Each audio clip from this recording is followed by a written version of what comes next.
And we love bitches. Whoop, whoop, whoop. There you go.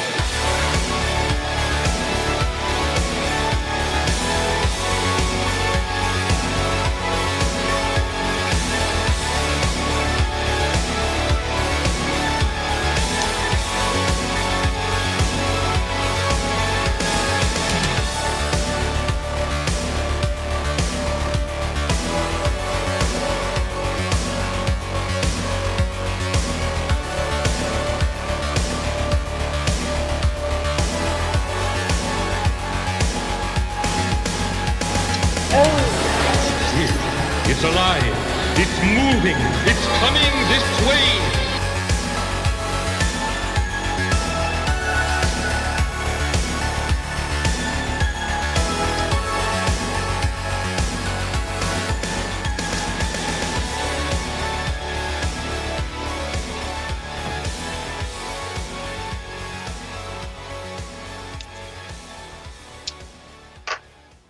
What is up, everybody? Welcome to this, a very special CromCon edition of the Horror Movie Club. The club where, what do? We watch horror movies, of course.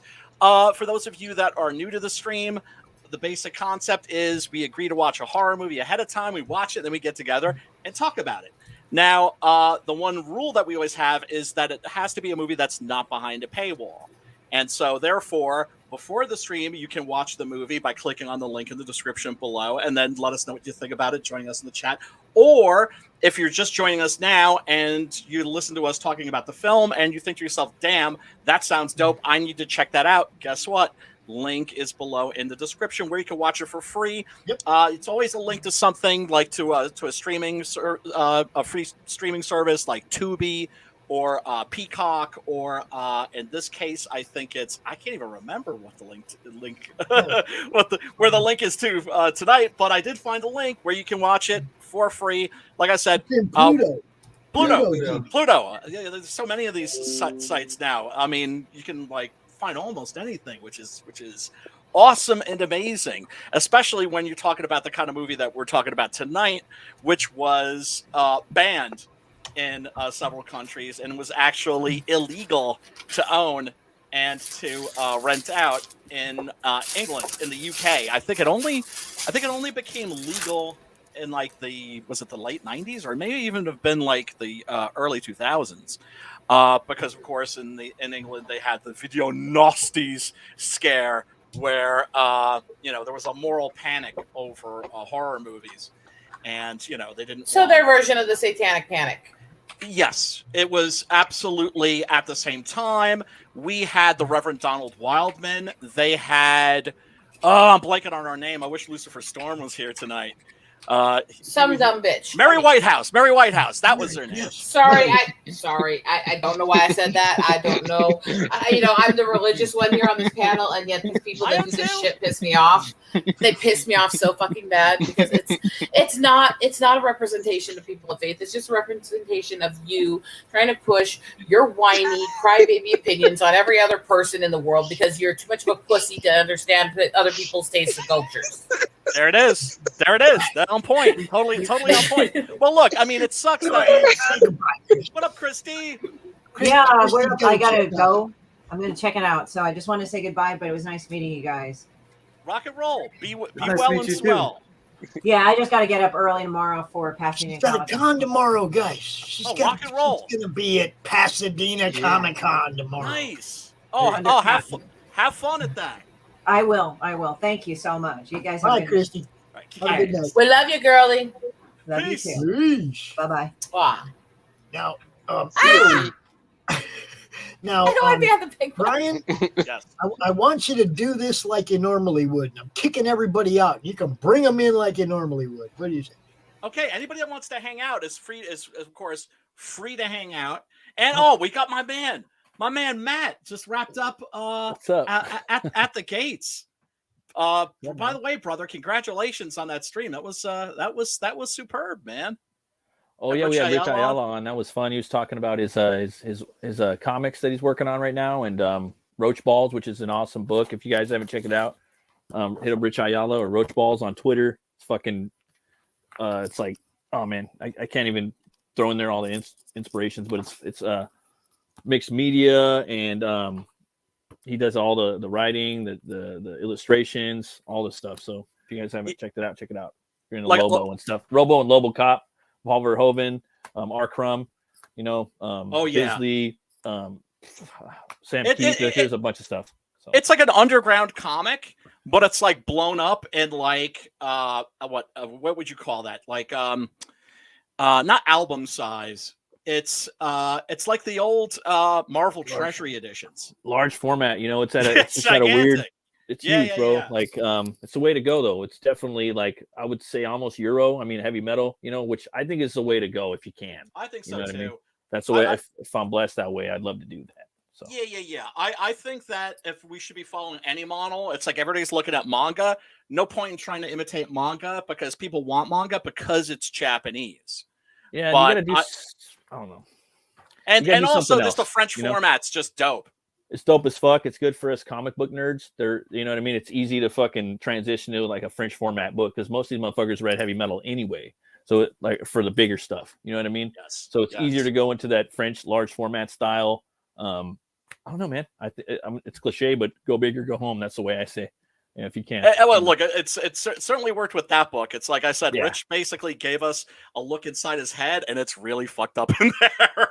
I love the world too, man. I can't wait to get in there. It's so gnarly, man. I was telling him, so gnarly. Come on, he needs to come on Horror Movie Club sometime. We could do that in Roach Balls. Oh yeah, man. Without something a else. doubt. He's got a bunch of books he's working on right now. So without a doubt, and I convinced him. I think that he needs to have one of these. Barf bag, Barfaroni. Yeah. Yeah, Barfaroni, bro. I love the note at the bottom, do not reuse. Here you go, bro. It's all you. And yes, people, this is an authentic or picture of an authentic barf bag that came with your movie ticket when you were like at New York City hitting the Grindhouse to see this, because that's where this movie played. This movie only played in the Grindhouses, the really grimy, greasy, funky motherfuckers. Greasy. And Times Square. Because wow, where do I even? Well, you know what? Let me bring everybody else in, and we will commence to talking about this, because this is a very beloved cult horror movie, and it has major historical significance. It comes from a period where there weren't a lot of zombie movies. There's basically only a handful. And the only people that were into zombies were real fucking trolls and deviants like me. Speaking of deviants, what's up, Pops? What's up, How Pops? you doing, Hey, brother, man? What's going on, bro? I gotta usurp the show right now. Oh, are we doing an opening? Hold up. Put the three of us back up in here for a second. Right. Look, Matt, I appreciate you going out and you pushing for the other guy, but I get to push for you, motherfucker. Hell yes. Thanks, Pops. Yes. What is this? Butch freaking Cleaver, bro. Look, this is the book we want to talk about tonight. No, nothing against the Roachy Balls, but yeah, He already got his love. the Cleaver, baby, the freaking Cleaver. I've been waiting for a long time. Yeah, Pops, you got a big old Rambo knife right there. Hell yeah, you gotta do it right, man. Hell yeah, right. That's awesome. I remember my cousin had one of those. It said Rambo 3 on it. Oh, that's a nice one too. Yeah. They had official knives for that. I forgot about that. What you got? Did you get the letter opener? Pin for the hat, bro. Yeah, man. Oh. I'm always rocking that on my suspenders when I'm rocking the suspenders. When I'm not rocking the suspenders. You know what's up, Matt. You know where it's going. Maybe yeah, we'll Pops. put it right here on the brim, right in the middle. Hey, you never know. And the 6 a.m. sticker. Can't forget the 6 a.m. sticker. Oh, yeah. Because you got to have the 6 a.m. sticker. Yeah, man. Oh, yeah. Mine won't be falling off the wall, bro. This one's gonna go in one of them plastic sleeves so it don't get fucked up. Yeah. Oh. What else he hook you up with? Shit. See what's in there. Dude, did you really do what I think you did right here? What's that? Oh yeah, a little something. A little something, something. Yes, an original work of art. Yeah, I got mine framed on the wall. Dude, yeah, you know this one's going in a frame. Yeah, Hell yeah, thanks, Matt. Yeah. Oh, for sure, dude. Yeah, Matt's Dude. a G. Matt's a G. We love Matt. Dude. And hold up, there's something else down in here. There you go. Swag bag. Yep. Swag bag. He hooks you up right. What can I say? He hooks you up right. Dude, look. He could have said just the book. Just the one book. And I'd have been freaking happy as hell, right? Right. Dude, look at that. I know. Is that badass? I'm telling you, man. Homeboy's leveling up. Homeboy's getting better, man. That is freaking awesome, bro. Look. Thanks, Pop. Hold up. Let me just put that up against that cover right there. Look at that. He hooks you up right. Dude is balls out badass and getting better all the time, man. Yeah. I mean, I personally think his You stuff see looks little better in dude black there, and white, right? but yeah, there it is. You see dude there. It's Butch. And then, come on, yo. Ah, Yes. Thanks, Pop. dude, Healing it. dude, come on. That's badass. And I got stuff to read. Did You know what? Tomorrow, during the show-offs, we're going to be talking about indie comics that I've gotten over the last few years since I started doing this. Nice. So by then, I'll have a little something to say about book one. Nice. Yeah. Oh yeah. Now, go ahead and bring everybody else in real quick, B, so they're not just sitting in the backstage. Yeah, no, yeah. I was just thinking, like, oh man, like being a rude. I'll go ahead and just start holding up some of these goods, man. Okay. Well, of course, Jeff, thank you so much for joining us. What's up, to Jeff? see you. What up, Love dude? the shirt. Hey, how's it going? Yeah, I isn't love, that I badass? love that you are all smiles, Matt. You got the spotlight on you, man, and Pops knows how to treat you right, you know? Most definitely. Yeah. Oh yeah, man. Yeah, Pops is preaching about Mike, about Matt, but the shirt, Yes, awesome. Bob. I love that shirt, man. What, this check one? it out.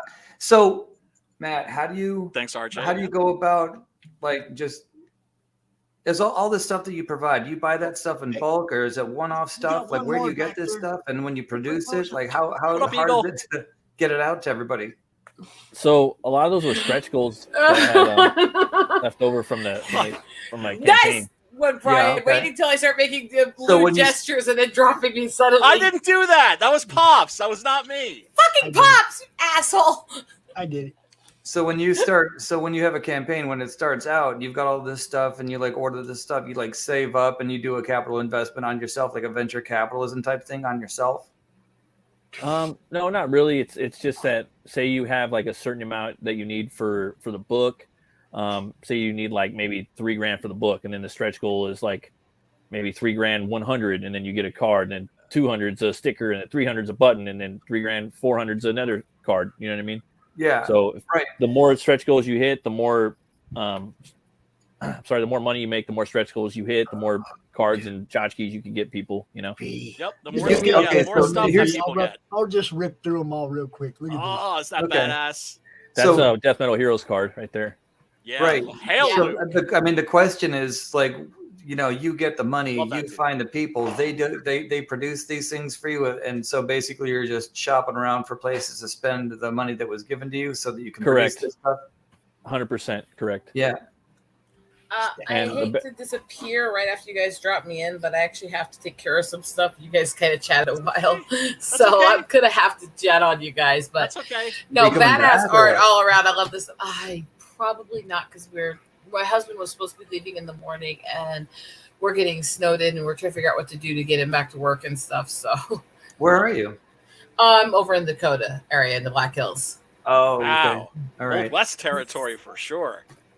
So I'll talk to you guys What? later, but have Well, some good fun. luck. All right. Peace out. Good seeing you. Good to Bye. meet you. it. Bye, Rose. Look at that. Oh, that's so cool. Mark Marianelli, otherwise known as 6 a.m. Yeah, that's my favorite one he's done. Not just because it's Butch Cleaver. I just think it's the best one he's ever done. I think Man, I had a couple of those extra. I think you might be right. I think you might be right, brother. I think you might be right. Do you have like an amount of hours you spent on each of these? Oh yeah, for sure, dude. Like, but this has been over like the last 2 campaigns, so it's been over like the last few years. So if people were to come, can you give me like hours on that one? Trading cards. Oh, okay. For that one probably took about 20 hours. Okay. Stats on the maybe 30 hours, something like that.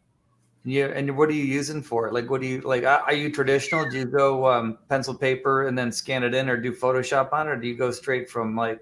Bitchin'. Man, I do pencil, ink, then I scan it into Photoshop, and then I do colors on there, and then I also do like the borders for the cards and whatnot. I have like a template for the cards that I use. Then I just take that over there, flip it on the back, and then I start adding stats and story to the back of the cards. Baby. Yeah, that's really good stuff. Thanks, man. How long did this take you, Matt? That took me probably about an hour. Dude, that's beautiful. Damn. Maybe 45 minutes. That is pretty good for an hour. That's awesome. Sim shit, dude. Yeah, this like Rich coming in here and just doing a drawing in a quick show, quick drawing in a show, and it's a quick drawing, ends up looking like that, all badass. Look, there's some talent. Yeah, oh, definitely. Not a Have doubt, you man. guys ever Not a doubt. Have you guys ever watched? Have you guys ever watched Box Office Artist? Yeah, he's a badass. Yeah, he does that time stuff. Yeah, where he does like this is how long it takes for like 5 minutes or like an hour and then 5 minutes and all that stuff. He's a superstar. He's a rock star, dude. Oh, that's cool. Yeah. And ZHC, you know ZHC? I don't think his buddy. He's great too. No, that's the thing. I'm like I'll see a guy and I'm like, yeah, watch him a little bit, and then I'll go. The rabbit holes go all over the place. I have not seen that guy. Well, what I love about people like that is that they're helping inspire other artists because they're demystifying the process, right? Because I can't stand it when people have knowledge and they hoard it for themselves because they just have to make themselves feel more special, right? As opposed to being like, no, this is simple. Here, you can do this too. Here, like da da da da da, and breaking down like the nuts and the bolts, because that's what enables people to strive and achieve and just keep leveling up. And like I said, I just see people, Matt being one of them, just keep leveling up, and that's so much fun. Yeah, I'm sure you guys. Like one of the great things about like conventions and going to classes and stuff like that, you like watch somebody like how he weathers, and that's not necessarily the only way to how to weather or how to draw or anything like that. This is my technique. If it makes sense to you, stick around. I can show you some more stuff. If not, you guys doesn't mean that you don't. I'm sure you weren't watching this morning or the opening couple hours of the show, but we had Sifu Rich? Curtis Fujita and Patrick Lugo, the Comics Fu guys, were here. Okay. And we were talking about that very thing about passing knowledge on, because Curtis was asked by his sensei, who was an old school dude that taught him in Chinatown, and dude asked him to take the art outside of Chinatown to, you know what I mean? It's like, don't just keep it here, take it out to the world. Now, he has a online, because COVID kind of forced them to shut the doors at the dojo. Yeah. He has like an online course now for Kung Fu, it's like for basic moves, obviously, in training. Nice. But in his comic, it's all choreographed from actual fight moves. Nice. And he will show you how to do the moves in the comic. Oh, that's so cool. Oh, that's awesome. That's so cool, man. That reminds you of the the old Teenage Mutant Ninja Turtles martial arts manual, which actually was useful. Actually taught you like the basic moves with a nunchaku, with a sai, with a katana, with a bow staff. Yeah, that would be killer if you like. Yeah, I love that book. I have kicked so much ass because of that book. You want the best news out of that? Yeah, we're gonna be bringing their show to the network. Oh, nice. Hell yeah! Comics Fu show. You're gonna get Kung Fu and comics from two people that actually are masters at both. Oh my God! Oh, that sounds awesome, dude. I was such a. I mean, when I was growing up, of course, there were the monster comics. That's what got me into comics. But I also Kung Fu was like very popular at the time, Yes. and so Marvel had Deadly Hands of Kung Fu, Shang-Chi, Master of Kung Fu, Iron Fist, but Deadly Hands of Kung Fu, of course, was my favorite because it was like Well, a we big were kind of black and talking white about magazine. we were kind of talking about not so much the actors, but the characters played. Yeah, Who kind of was your favorite character played by somebody in a kung fu movie? right. And it was like, everybody like always goes for the star, right? Jackie Chan, Jet Li, blah, blah, blah, blah, whoever, right? Yeah. John fucking Saxon in Enter the Dragon, dude. Yeah. Roper, That's man. my dude right there. Come on, man. Was that okay? He Was nut that? punched Bolo. Come on, man. I know. Yeah, no. Was that his name in $6 Million Man? I don't. You think called him so. Roper. Yeah, Roper's the name of Yeah, it's Saxon's John character. Saxon. Yeah. but Roper Oh, was- okay. Sorry, you caught No, me. it's okay. I don't know that. I remember seeing him in the movie, and There's the no first shame time I in saw that. him, I'm like, some that's people were cool, like, dude. "Hey, that's the father in Nightmare on Elm Street." I'm like, "No, that's Steve Austin's best friend / android." Yeah. No, it Well, wasn't. Saxon was Octoball. all up in a lot of stuff, man. And a Yeah, lot of but I movies. didn't know. Like I don't think anybody in that movie TV. didn't know martial arts, which means he. No, they trained. were there for a kung fu tour. Right. No. I mean, like the actors themselves. Actors all had Oh talent. yeah. Yeah, like there's no like this that everything you saw him do was him doing it. Well, Saxon was a student of Bruce Of Lee. Bruce Lee. Yeah, that was. And- I didn't know that. It's like one of those things As where, was Kareem Abdul-Jabbar, which is Right. like Kareem is in Game of Death. Right. I And saw leaves that. that big He fucking gets to the footprint tower. on Bruce's chest. Yeah. Yeah. Oh yeah. And then what else is there? There's one other one where man, that sidekick put him across the room too. Oh, Chip you're Kelly, is talking that Enter him? the Dragon when he put it to when he put Man, it to you come right out of a comic book. yeah. Yeah.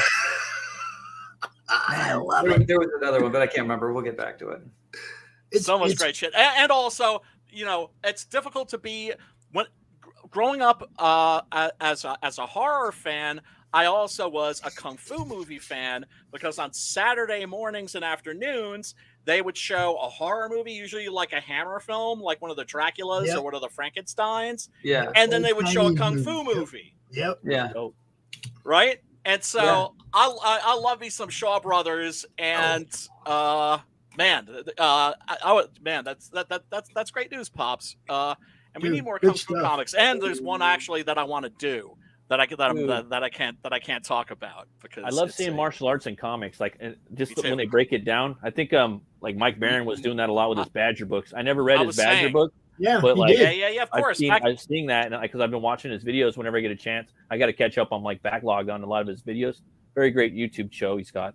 Fantastic. But I love seeing just fight scenes, bro. Like me Yeah, me too. again, I'm a greenhorn in the comic book making, but when I'm doing like that's to me, it gives me a fucking headache coming up with like new fight scenes, and I'm trying to learn how to draw them and like do something original that I haven't seen too at the same time.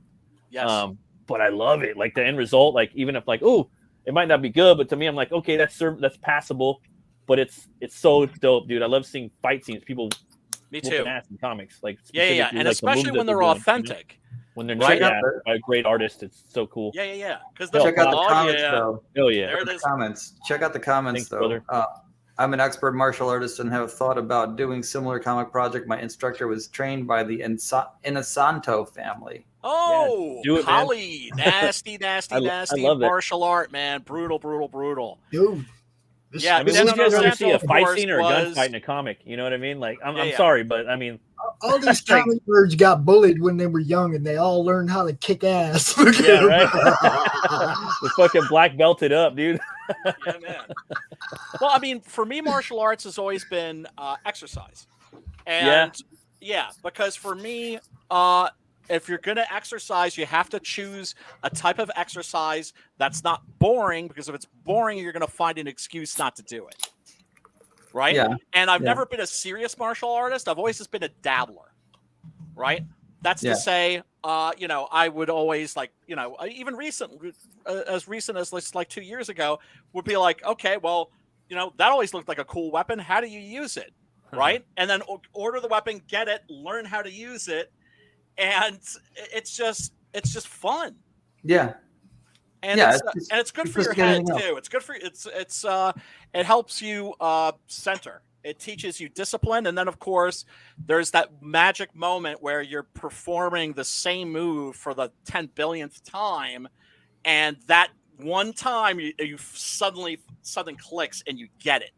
Mm-hmm. And you're just like, now I got it. Yeah, it's almost like learning a different language or learning a musical instrument. You know, after a while, it just becomes second nature.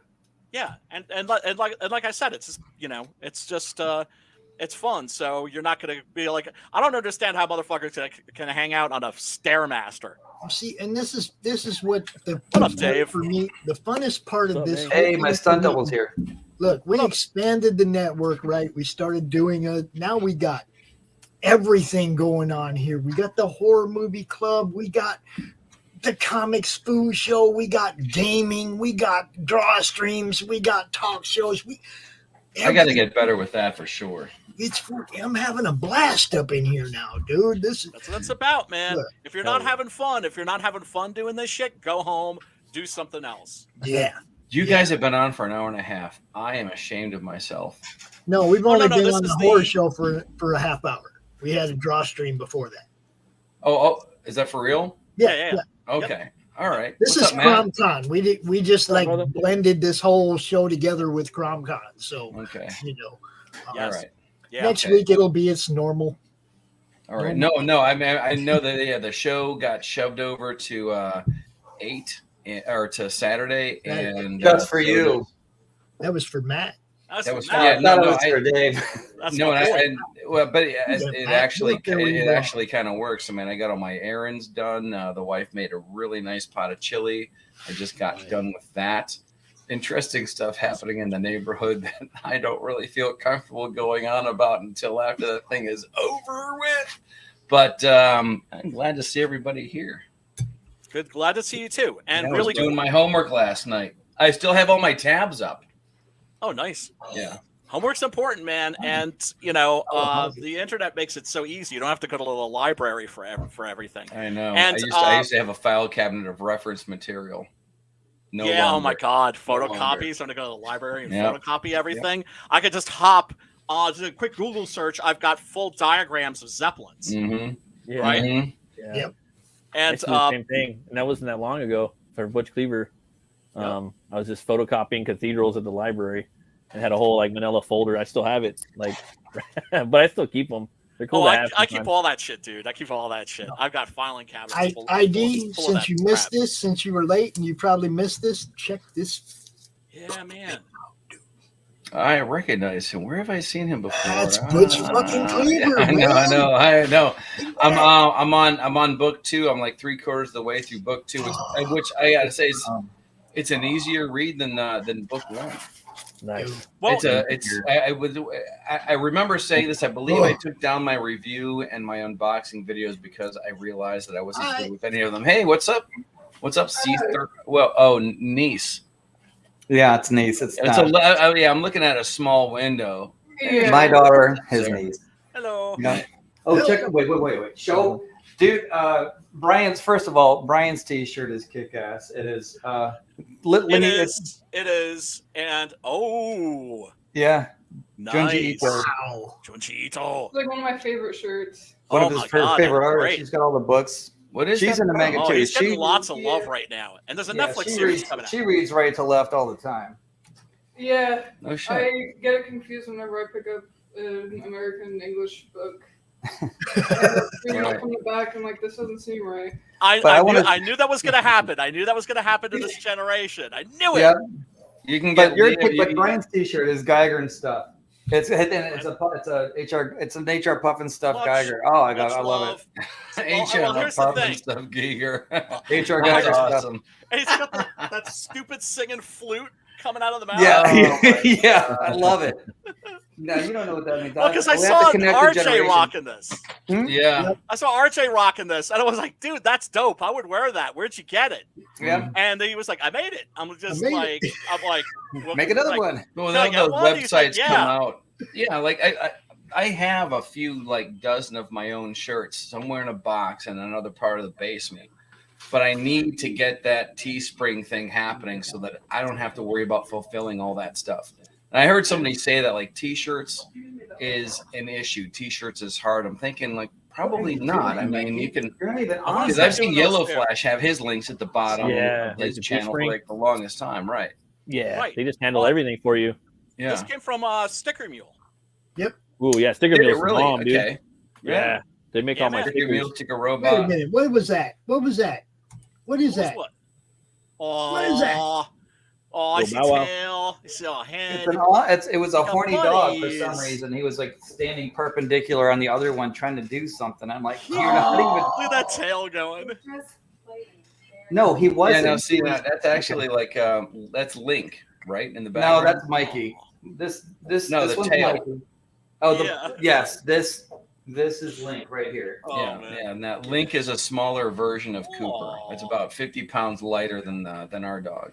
Yeah. Same tail, same curly tail. It's weird. Okay, you know? okay. Oh, I gotta do something with this Talking guy. I'll about be right back. Oh man, Hey, little dog, big bark. I know, dude. Hey, Have a feed me, yo. step away, Aw, have a smoke, have a drink. Oh, he's coming in for smooches. No, he's coming Yeah. in to bite. I know that. I know. I think He's he's going like, in for that carotid bite food. artery. remember, Jeff, you have to feed those things. Yeah, I know. I'm gonna go do that See, now. I know that dog right there. Look, that's Zeus. That's Zeus. Aw. I know that dog. See, they just love to play. Now, see, one of my errands right back. today was to go pick up some volume for Bear so that I can give it to him the night before and 2 hours before his next vet visit. Oh, nice. Yeah. Nice. Yeah, Dope so he him can up. get his nails cut. Like he has to be tongue hanging out of his mouth high before he can get his nails cut. I'm like, this is not good. I need to be able to do it myself. I need to be able to, I need to have like doggy knockout drops with, that same like morphine shit that they gave to that Just give kid that in Dramamine Saving Private shit Ryan where that you just jab him and squeeze it. man. And Yep. he's Just out. give them some Dramamine. That stuff that they give them so you can put them in the car and drive, and they won't puke all over the place. It makes them all drowsy and shit. Every time I pick this up, I hear people saying like, give him Benadryl, give him Dramamine, give him all kinds of just, and I'm like, I'm down. I am a down cat. I'll give him whatever it takes. Dramamine There is it is. not over-the-counter stuff. It's not. I mean, it's just to help. You don't have to have that Motion Walmart sick. person come up and say it's okay to Shadow. buy this in the self-checkout aisle. No, you don't need it. What's up, Shadow? What's up, brother? Hey, Shadow. What up, Shadow I gotta Hawk? Get onto these cons. I'm digging this poster, bro. It I reminded love me that of poster. That Beyond, poster right? says it all, doesn't it? So He loves that shit, right? The director. Did we Yeah, already talk yeah, about yeah. what an asshole it is for him to leave his beautiful wife up in that cabin alone when he I know. knows exactly what's happening? I almost feel like he sent him there, but we haven't gotten there yet. No. Whoops. A little You're taking my history- wife. A little. Okay. All right. Let me. The internet is forever. Let me start with like a little history lesson about tonight's movie. Tonight's movie is Zombie 2. Now, why is it called Zombie 2? That's because, well, the American title, of course, you all know it as Zombie because it was released here as Zombie.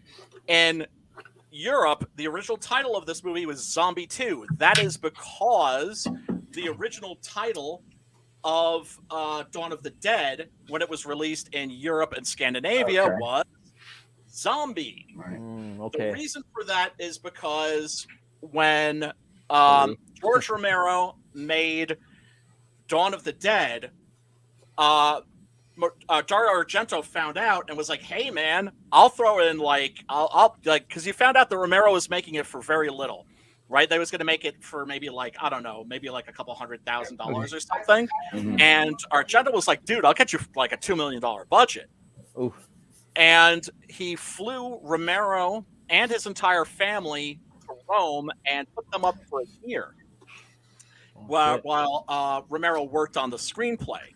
Now, the deal that they had was that when the movie was completed, Romero was going to be able to make his own cut that would be released in the United States, and Argento was going to be able to make his own cut that would be released in Europe and Scandinavia. That Argento cut, as it's known nowadays, or the European cut, as it used to be known, was called Zombie. Now, the Italians, of course, were always quick to pick up on a trend. If there was an American movie that was successful, they had a rip-off out like that. Yep. Spaghetti Right? westerns. So, like Blood came out, it was a big hit. They had a bunch of First Blood ripoffs. Rambo, of course, came out. They had a bunch of Rambo ripoffs. Escape from New York was a hit. Mad Max was a hit. They nearly turned Mad Max into its own genre. Yep. So tried to. Even Chris they did it. It's what done. did Chris Christopherson do a stupid wasteland type movie? Well, he did Knights, but that was American. I tell you, we were talking about this, I think, last night or the night before. There's nothing better than Warrior of the Lost World. That is the awesomest, worst, laughable, get your rubber diapers. There's better trash. Because here's the thing that I always go off about the Italians, right? The Italians were their sweet spot. The golden age of Italian cinema is the same as the American golden age of cinema. That's to say, it's about roughly 1968 to like 1982, maybe charitably speaking, 1984. Right? And at that time, if you put me on a desert island and said, that great hypothetical desert island we're always talking about, if you put me on a desert island and said you can only watch movies from one country for the rest of your life, it would be Italy in a heartbeat. I wouldn't even have to think twice about it, because I'm like, the best Westerns, the best horror movies, the best trash, the best art films, right? Yeah, it's fun, huh? Yeah, and that's the thing, is that even their trash was delicious. Even their shit was tasty. This movie was pretty horrific, dude. Like, it had that slow build. You know what I'm talking? The construct. A real sense it of took dread. a while, too. I watched it this morning. I watched it on my phone. I fell asleep last night. I was going to watch it on the 60-inch, but I fell asleep. I had to watch it this morning. But, oh, my God, the dread in this motherfucker. Like, this building and building. Yeah, I just got done watching it a little bit before the show started. At the TV went out, and I'm like, I've done this before, so I plopped it on the bed, unscrewed it, replaced the fuses, put it back, and started. Well, I was watching it on this computer, and then I'm like, I gotta fix the TV. Yeah, I so gotta rewatch it's a it on Samsung TV, Plasma from way back. It weighs a lot. I had to have Sarah help me take it off the dresser. Oh my God! I was surprised how good it was, though. The story, the story, like. Yes. Yeah, it was. I don't mean the plot, but the story. I didn't expect it to be that good. Yeah, it was. It was a good story, but did it not leave something to be desired as far as execution went and pacing? Yeah. Intelligent women that know how to middle. scream for help when something is going wrong. That they didn't have any of that. The one thing that I remember while I was watching it last night, it was like during the the climax, that Molotov cocktails don't do anything in this movie, because they threw 4 or 5 of them, and it was always the first. It was like every time they threw one, they threw the first one, and it was like, okay, there's the explosion for the first one, and then they threw the second one, and it was as if the first one had not done anything, and then they threw the third one, and it was still. I think what he's trying to say is the Molotov cocktails didn't do much because damage they're or filled make with fire wine. or something. Yeah, I know it was details, but what year was this again, Brian? It was 1982. 1979. Okay. 79. So I was keeping in mind too that like this was proto zombie, like before all the zombie fuckery came out. You know what I mean? Oh my God! So I knew that. I was like, okay, these guys were doing new shit. Like the whole island thing, the whole island scenario, like that was terrifying, dude. And well, there's nowhere to go. Just the idea, as long as you remember that's the thing, that it's an island and there is no escape. Oh shit. Well, okay. So the way that Italian horror movies and exploitation movies worked was that they would go to trade shows. That is to say, the producers, they would go to trade shows and they would have a bunch of posters for movies that didn't exist.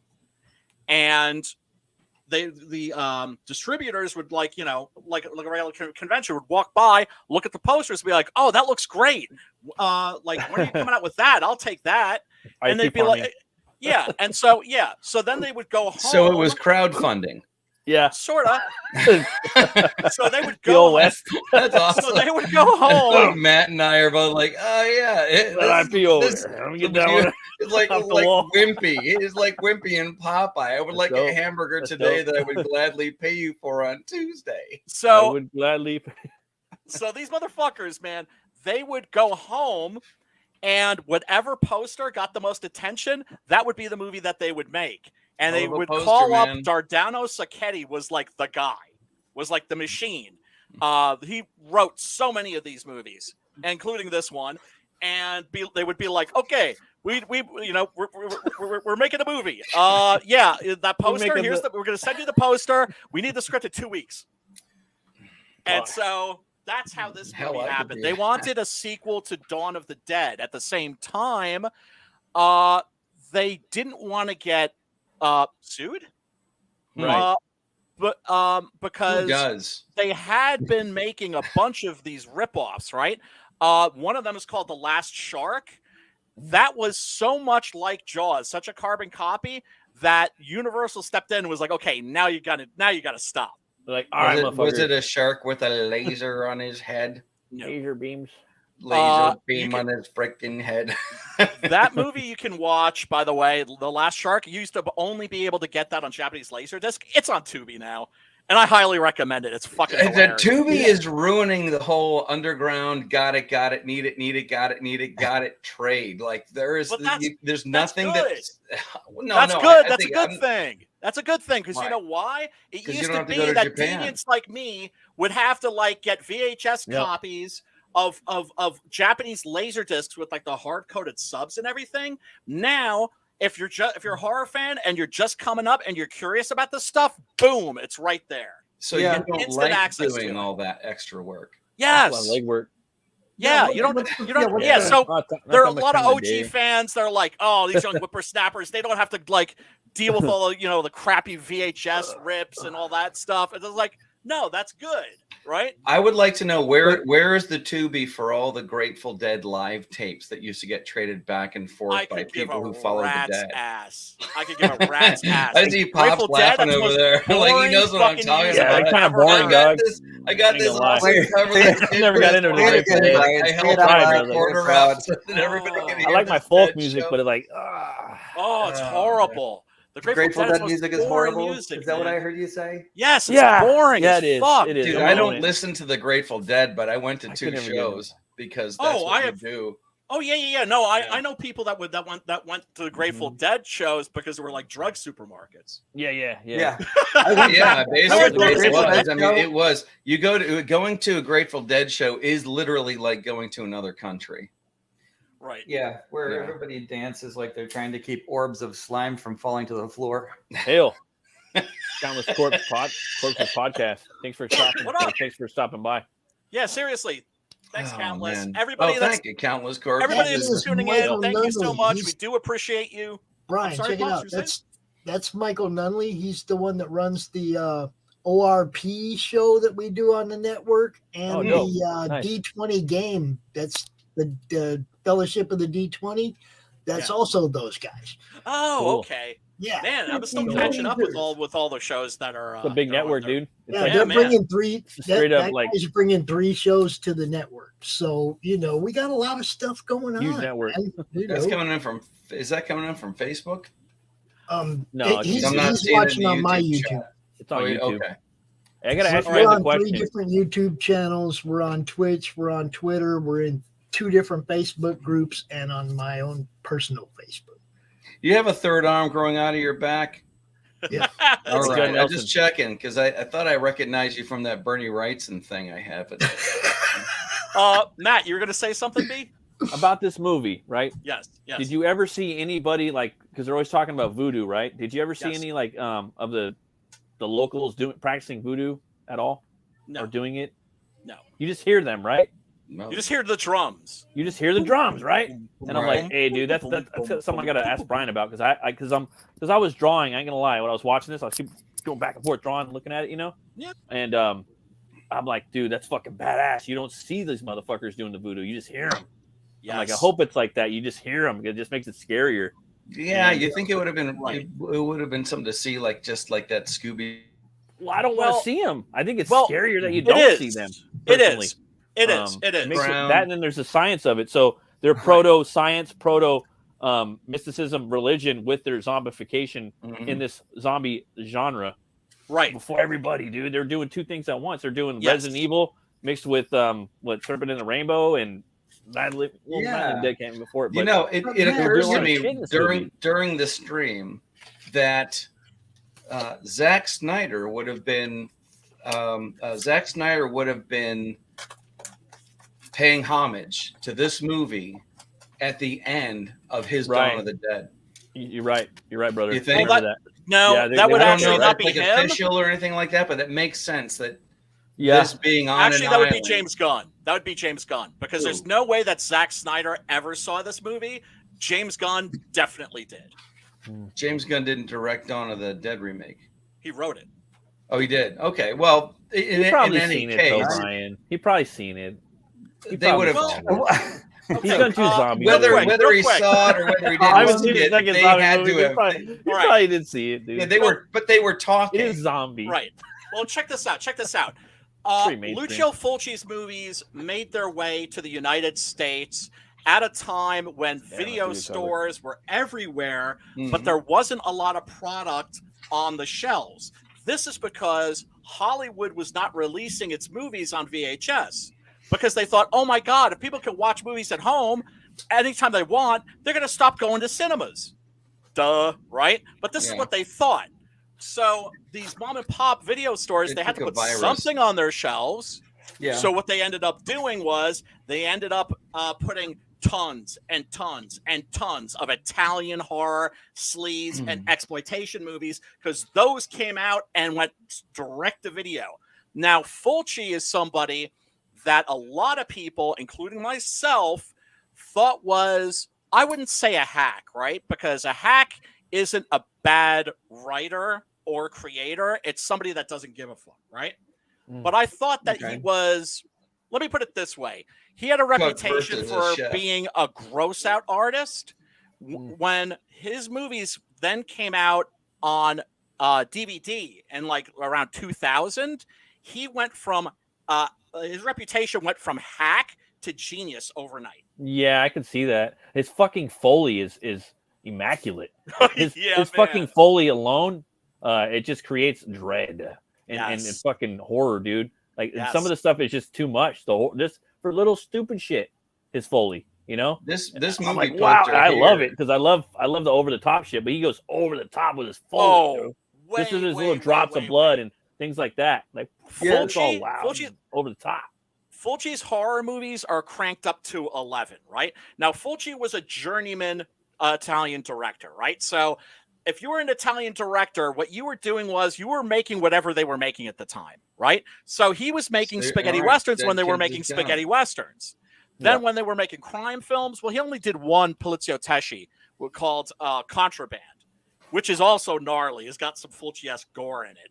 But when horror came back in favor, that is when he found his sweet spot. And he ended up making a series of horror films that are widely regarded as classics. Zombie, for instance, or Zombie 2, or Zombie Flesh Eaters, whatever the heck you want to call it, may have been a Dawn of the Dead knockoff, but it really has very little in common. Right. Yeah, I didn't get that out of it at all. I got nothing whatsoever. No. And in many respects, like for instance, the special effects and the makeup in this are better than the special effects. Groundbreaking.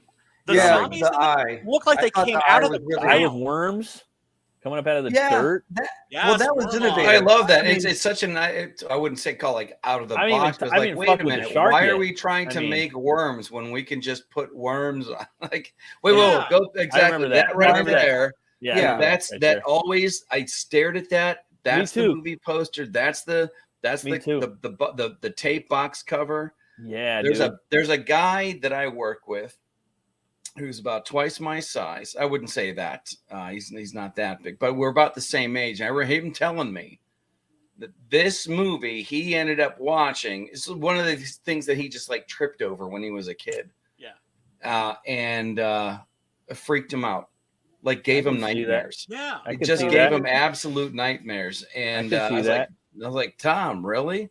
Yeah. That sucks. Yeah. Where are we going out to eat next? You know?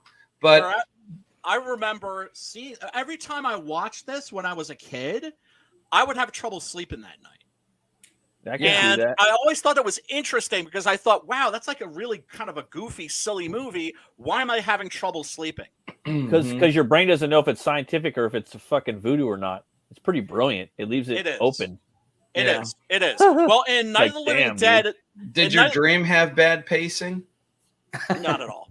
All right, just checking. But it's a build though. It's a slow build brood though. It is. It is. And it pays off when you get to that climax. And I knew it was gonna hit. I knew that shit was gonna hit hard, dude. I was like, this shit's taking a minute. I would pause it and see where it was going. Like, okay, we're an hour in. Okay, for me, the most ingenious part of the whole thing was the radio signals at the end. That disembodied voice that's telling you haven't made it there yet. But there's no world to come back to. Regardless, you're the last. You're the last ship.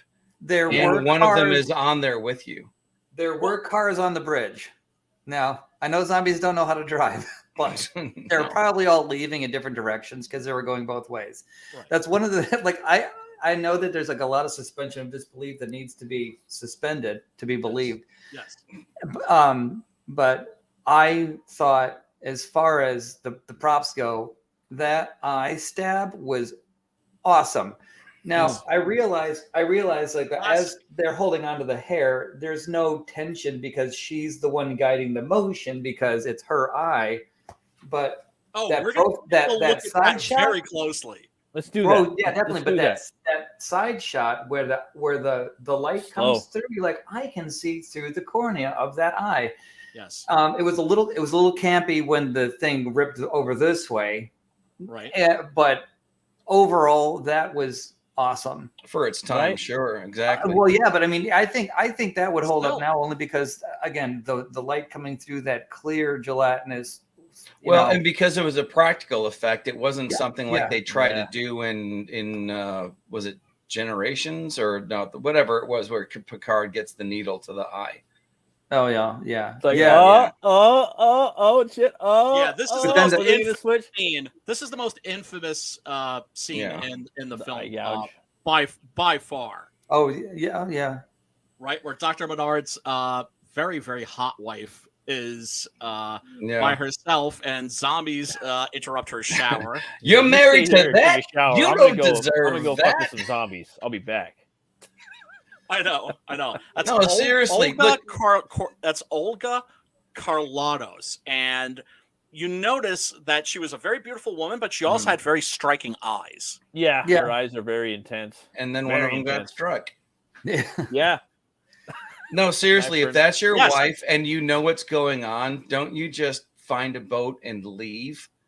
You would think they were on a boat.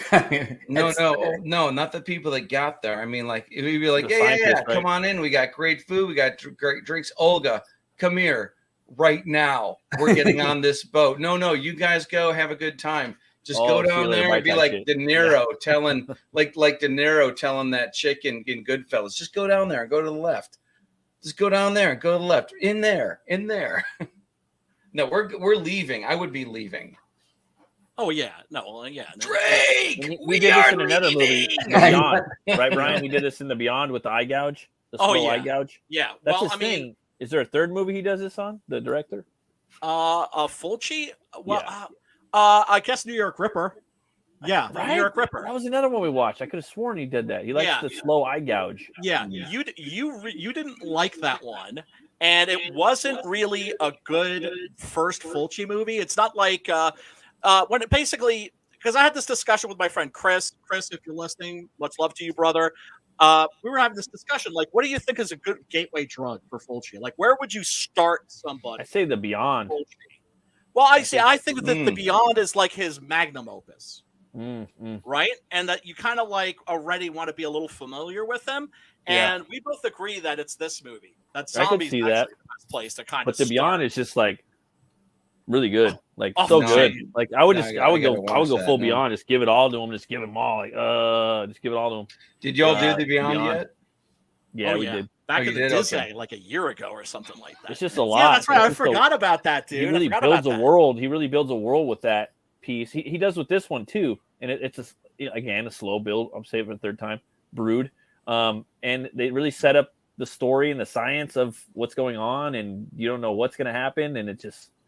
I think a lot of horror movies kind of lack from that. They're kind of, I don't know, man. They're just kind of cheesy nowadays and not down to earth with the characters. And this, I believe that these characters existed in 1970, what have you. And I feel like I'm there. I feel like I'm going on vacation with these people and stopping by the island, and I don't know. And it's cheesy.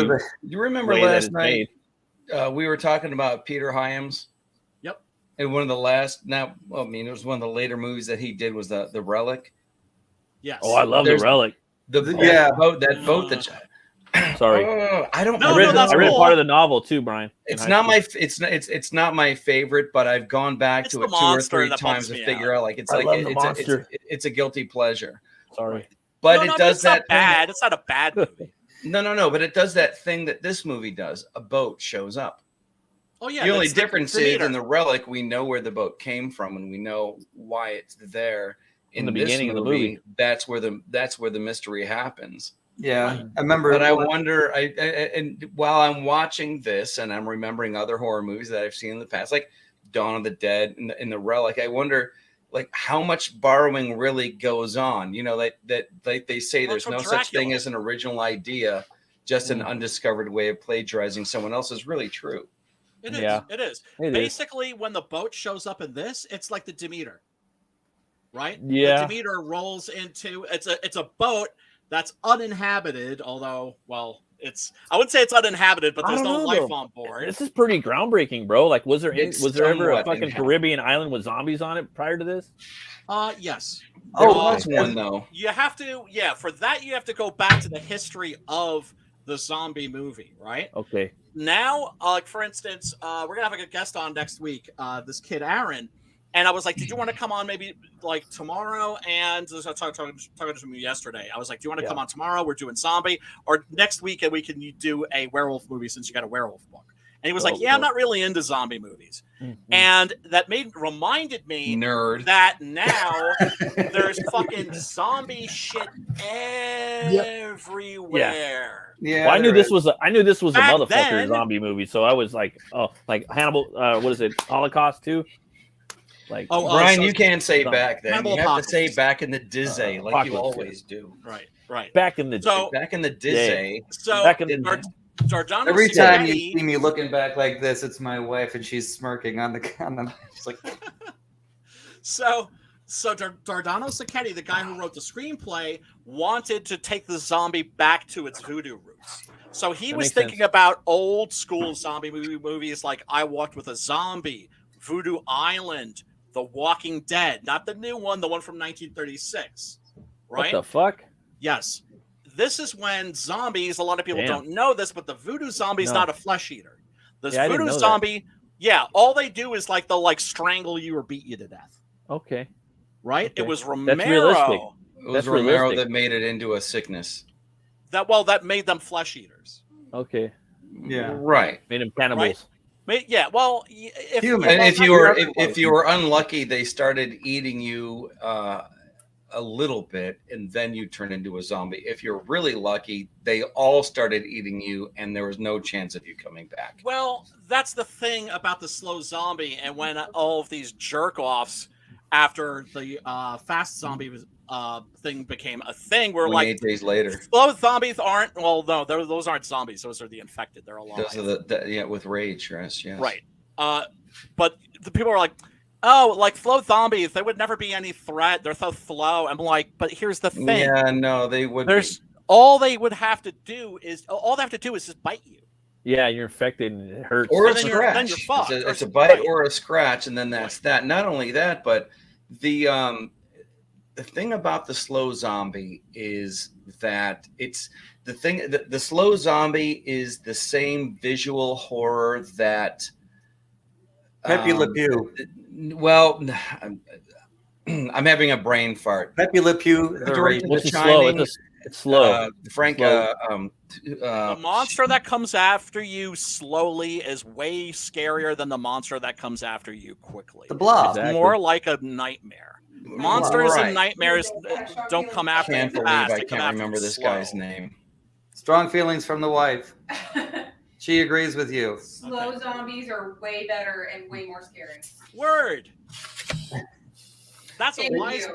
That's a wise. Okay, and the psychological thing about the slow zombie is that they're coming at you the way that Stanley Kubrick makes you stare at the screen.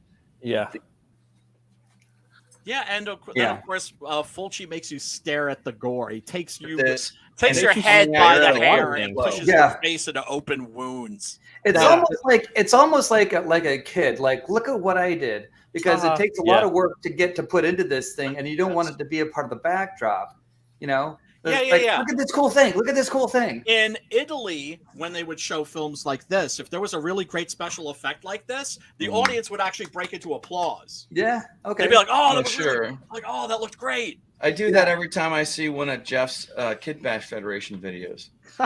No one can hear me because it's just working on it. Me, but the thing with the fast zombies, though, I heard, and the only person I ever heard say this that where it made sense was John Leguizamo saying that the fast zombie is the fast zombie because rigor mortis hasn't set in yet. As Romero said, that's what I agree with. You know, as Romero said, well, yeah, like the fresh zombie at the beginning. The fresh of zombie. Like if I was going to do a zombie book, the ones coming out of the ground, you're going to kick their fucking head off. The second ones, like whatever, it's the fresh ones. It's once the plague is fully, like people are getting bitten by each other and they're fresh and they're coming at you. Then they're fast and they can fuck you up. Then that's scary. That's how I would build my zombie story if I was going to do it. I would do it creepy and slow and gothic and dark and boom, boom, boom, and then it would turn into like fast, like but when somebody throws in rigor mortis, that's like the guys that write The Expanse talking about the science of space and why it works the way it does. Yeah, and like that's nice, that's smart. Thanks for making it. Thanks for that texture. Thank you for respecting the audience. Right, that's what's known as hard science fiction. Yeah, right.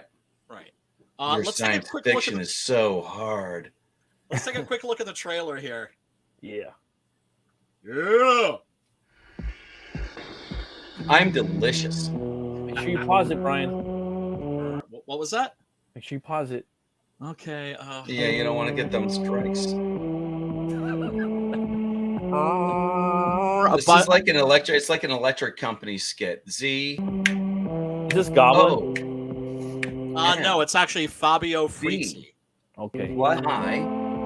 E. Zombie. I liked it though. Zombie motherfucker. Today's show brought to you by the letter Z. Brought to you by the letter Z O M B I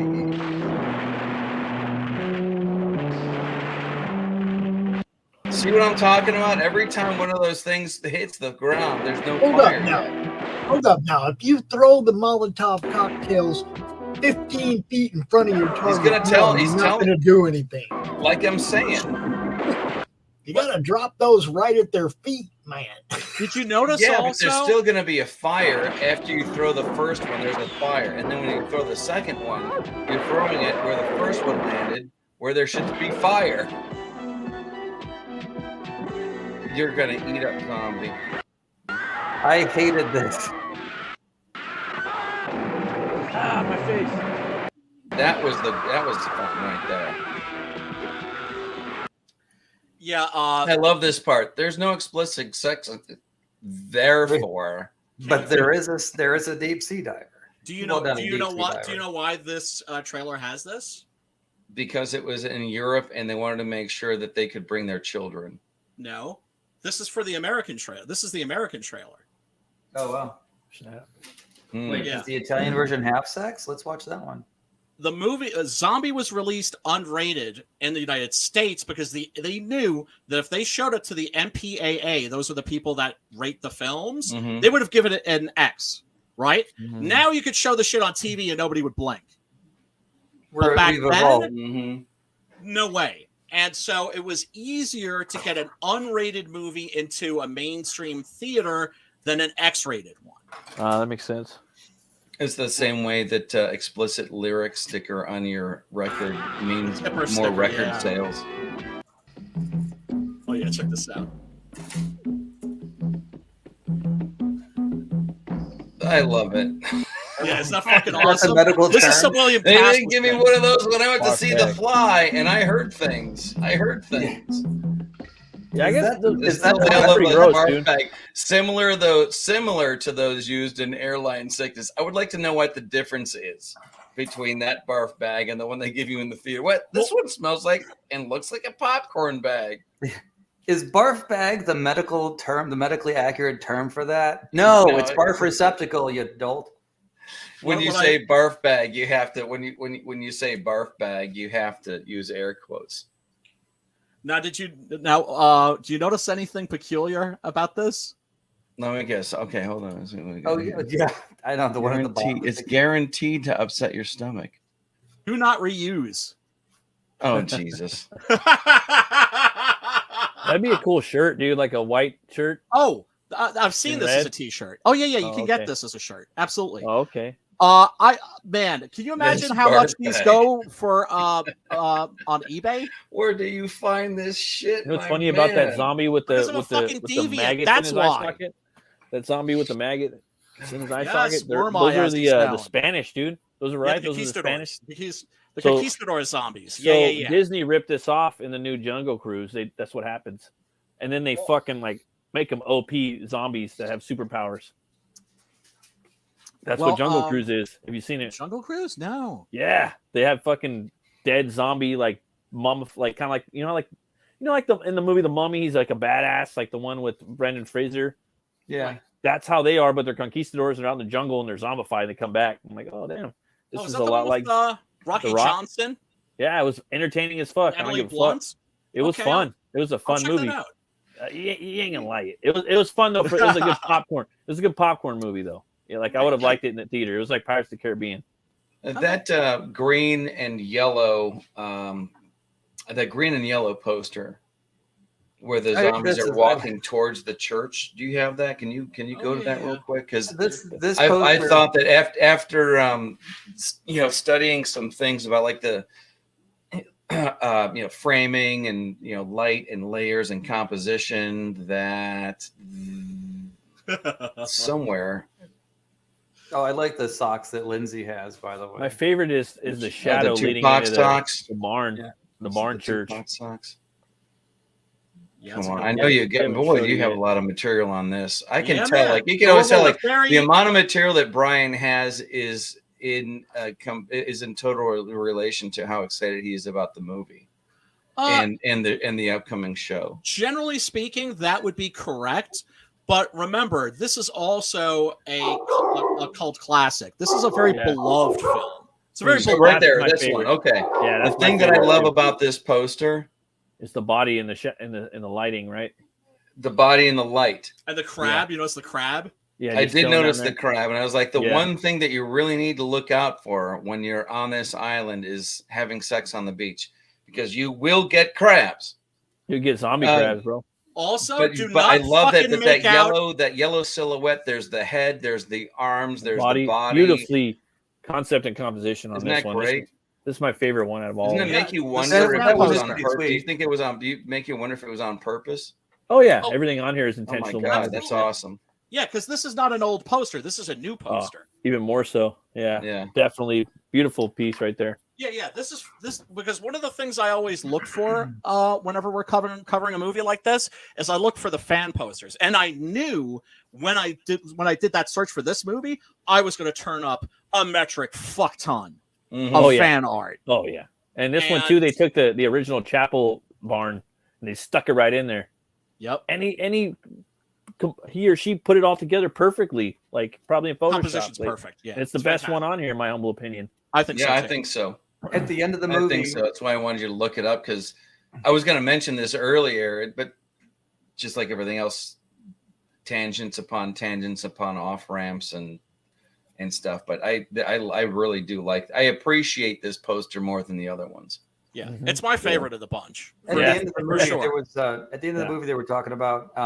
You could hear that radio broadcast. That is from Night of the Living Dead, isn't it? No. Or it's from somewhere. It's not from the movie. It's a fresh. It's a fresh recording. No, it absolutely is. Absolutely. Yeah.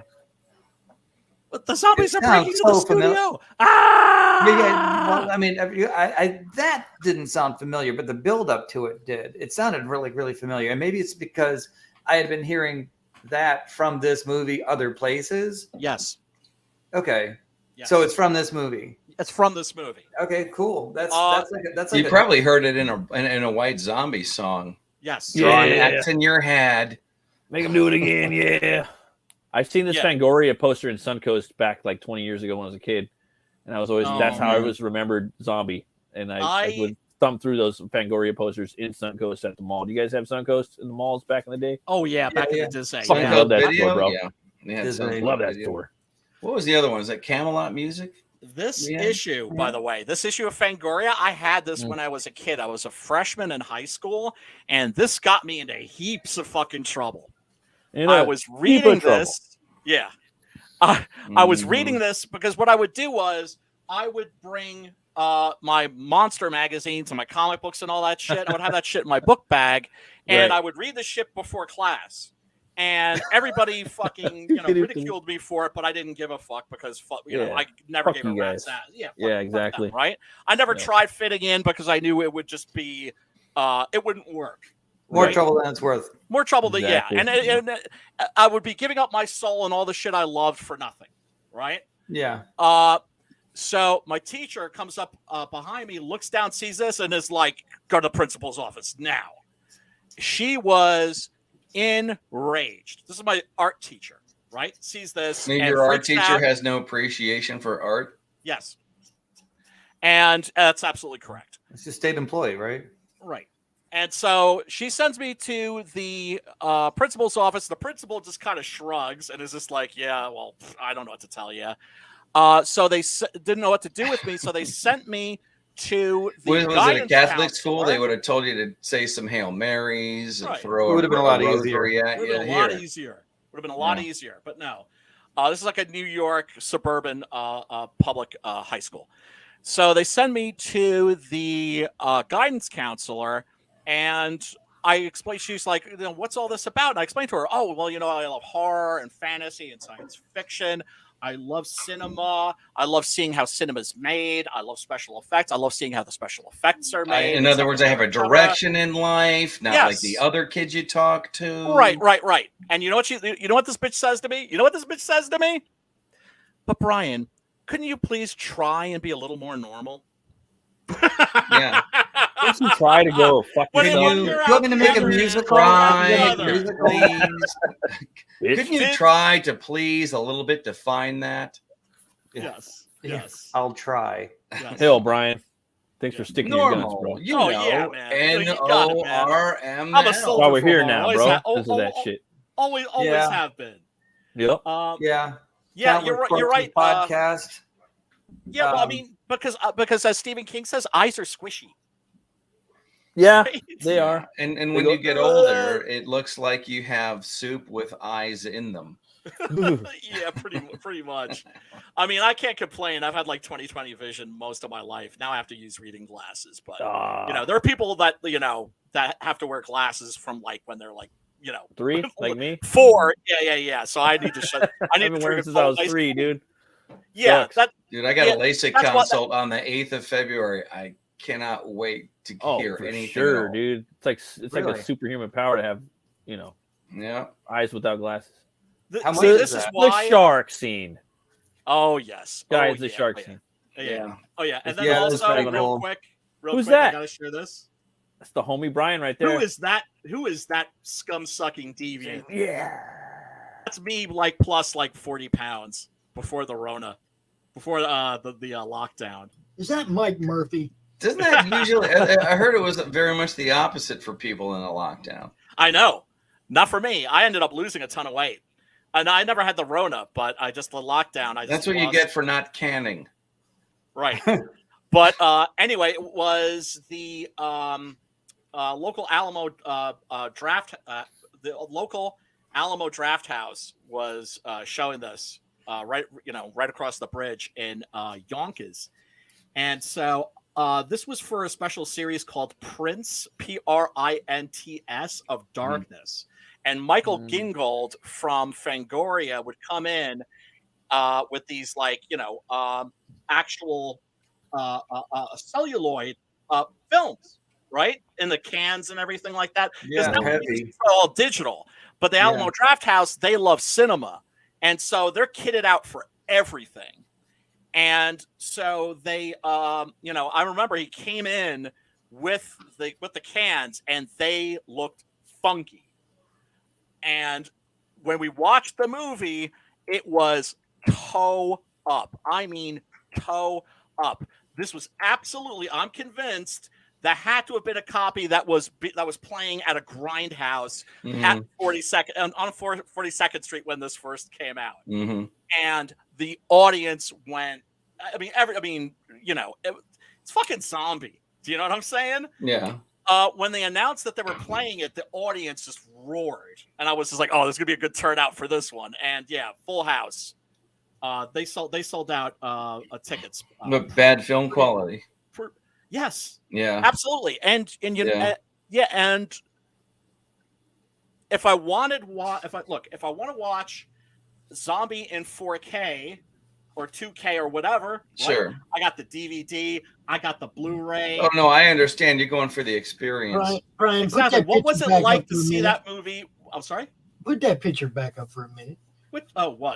One of the what? This one right here? No, the picture of you that in front of the movie poster. Oh, okay. I have observations. I need that T-shirt. Yeah, Brian, you look like a different person, bro. You don't even look the same. A lot of weight, bro. I have observations to make. You need to pose. Aside from the horns and the tongue, there's a dead giveaway who this is. That fucking shirt is classic Crisco. I was going to say, it is a nice old dried blood color. Yes, that shirt is classic Crisco. Okay. And it's not a button down either. It's like got the tunic going down there. There's no. Yeah. It's Old West style, actually. It's like, I don't know. Well, I know why I love clothes that were like, the style of clothes that they had in the late 1800s is because that's the last era of men's clothing where like men's clothes looked awesome. In my opinion, You're men out of time, Brian. Yeah, pretty much. Always kind of. What are you doing here? And when I mean here, I mean 2023. I don't know. I always seem to be like the wrong place, wrong time, right place. Where would you rather be? I'm going to pull a Marv Levy as I wear my black Buffalo Bills hat. Where would you rather be than right here, right now? Right. Yeah. All right. And so, let's see. That's a nice shot right there. Yeah, Richard Johnson. But I'm telling you, I wish I had the discipline to use that much black in anything. Hey, do like Mike Mignola says, like as an illustration where you trade up. When in doubt, brother, black it out. That's what Mignola says. Finch. I heard that Finch makes sense. That, yeah. When in doubt, black it out. I've watched like fucking at least 5 of his interviews or more, maybe 10. I met him. Finch, really nice guy, dude. I'm telling you, he's one of those guys. You're like, if you could trade all of the things that you know about art that he doesn't know, you know what I mean, like vinyl cutting, pinstriping, airbrushing, whatever, and trade all that in for his ability to draw, I would do it.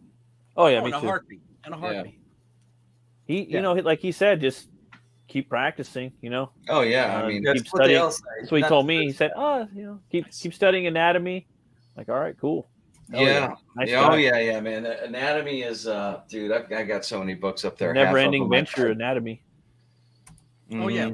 Every time I go to get like groceries at Walmart, I'm like, I need to get a full-length mirror. I need to get a full-length mirror just so that I can have something on the other side of the room to look at. Like, how do I do this pose with this thing? Have you ever done? You draw it. Look at the mirror. Look at the drawing in the mirror too. Yeah. If it looks wonky, that's from Frazetta. Have you ever done this for yourself? You know, and you're like, all right, but it has to be the right hand. Yeah. You gotta. Well, I do have a full-length mirror. I have a wardrobe in one of my rooms. And I'll stand in there and I'll pose and I'll look at it and I'll, is that Does that make sense? Mm-hmm. You know, the blood's pretty good in this. Oh, it's the paint. I love the red paint, bro. I'm all about the red paint. Well, and you notice how in the scene how the blood is pumping with the heart. Yeah. Oh no, no. Yeah. The one near the end, at the end with a. Oh, that's nice. I like that arc. Right. Like one of those fountains in Las Vegas. Yeah, there's no point applying pressure to that. That's severed. No. You might want to put a little bacitracin on that. It might turn nasty. Want to hear really pour some tussin over it. Yeah, really let that tussin sink in. Funny story about this zombie. Everybody. I love that. That's awesome. What? Funny story about this zombie. Yes. That's like the beginning of a chapter. It sounds like the beginning of a chapter in a book. So this guy, after shooting the scene, decided to go to CBGB, right? The punk rock club, where I spent like half of my 20s and late teens, right? And walked in looking just like this, and nobody batted an eyelash. He said nobody looked at him twice. Now, if I could go back in time, because I'm one of those people where if I had a time machine, I would use it for the dumbest shit. You had a time machine. You used it to get here. I don't know what happened to it. Yeah, no, I would use it to go to like CBGB when this motherfucker walked in. Mm-hmm. Yep. You walked into your time machine and forgot your autograph book and pencil, and you're like, "Fuck!" You know what? The cop, the dead cop in the morgue looked pretty good. Oh yeah, without a doubt. But now that's there fake. you go. Well, you see, that's the thing also about this movie. When it was on a muddy old pan and scan, shitty VHS, this movie was way scarier in a lot of respects. Your imagination filled in all of the stuff that 4K didn't do for you. Right. Yeah. So in this, for instance, there's one shot where you can actually see a little piece of gauze sticking out of like one of the zombies' cheeks. And so what happens is it doesn't make it so much, I don't know, it makes it feel more like a fantasy for some reason. Okay. So yeah, then of course, we've got patient zero here. You see his right. hand moving. And right there, I was watching that on the computer, reassembling the TV while that part was on, and I look over and the sheet starts moving. I'm like, I didn't see where the camera shot came from. I just looked over and I thought, I hope that's a finger. Hey, go back. I don't know what is under the sheet there, but I hope. All right, there we go. All right. Now you can keep talking. No. Whoa. Go back. There's leg. There we go. There's leg men, there's breast men, there's butt men, and then there's vagina men. I don't know why you have to separate all that. No. It's all good. It's all good. If you don't separate it, then the babies never get made. Yeah, exactly.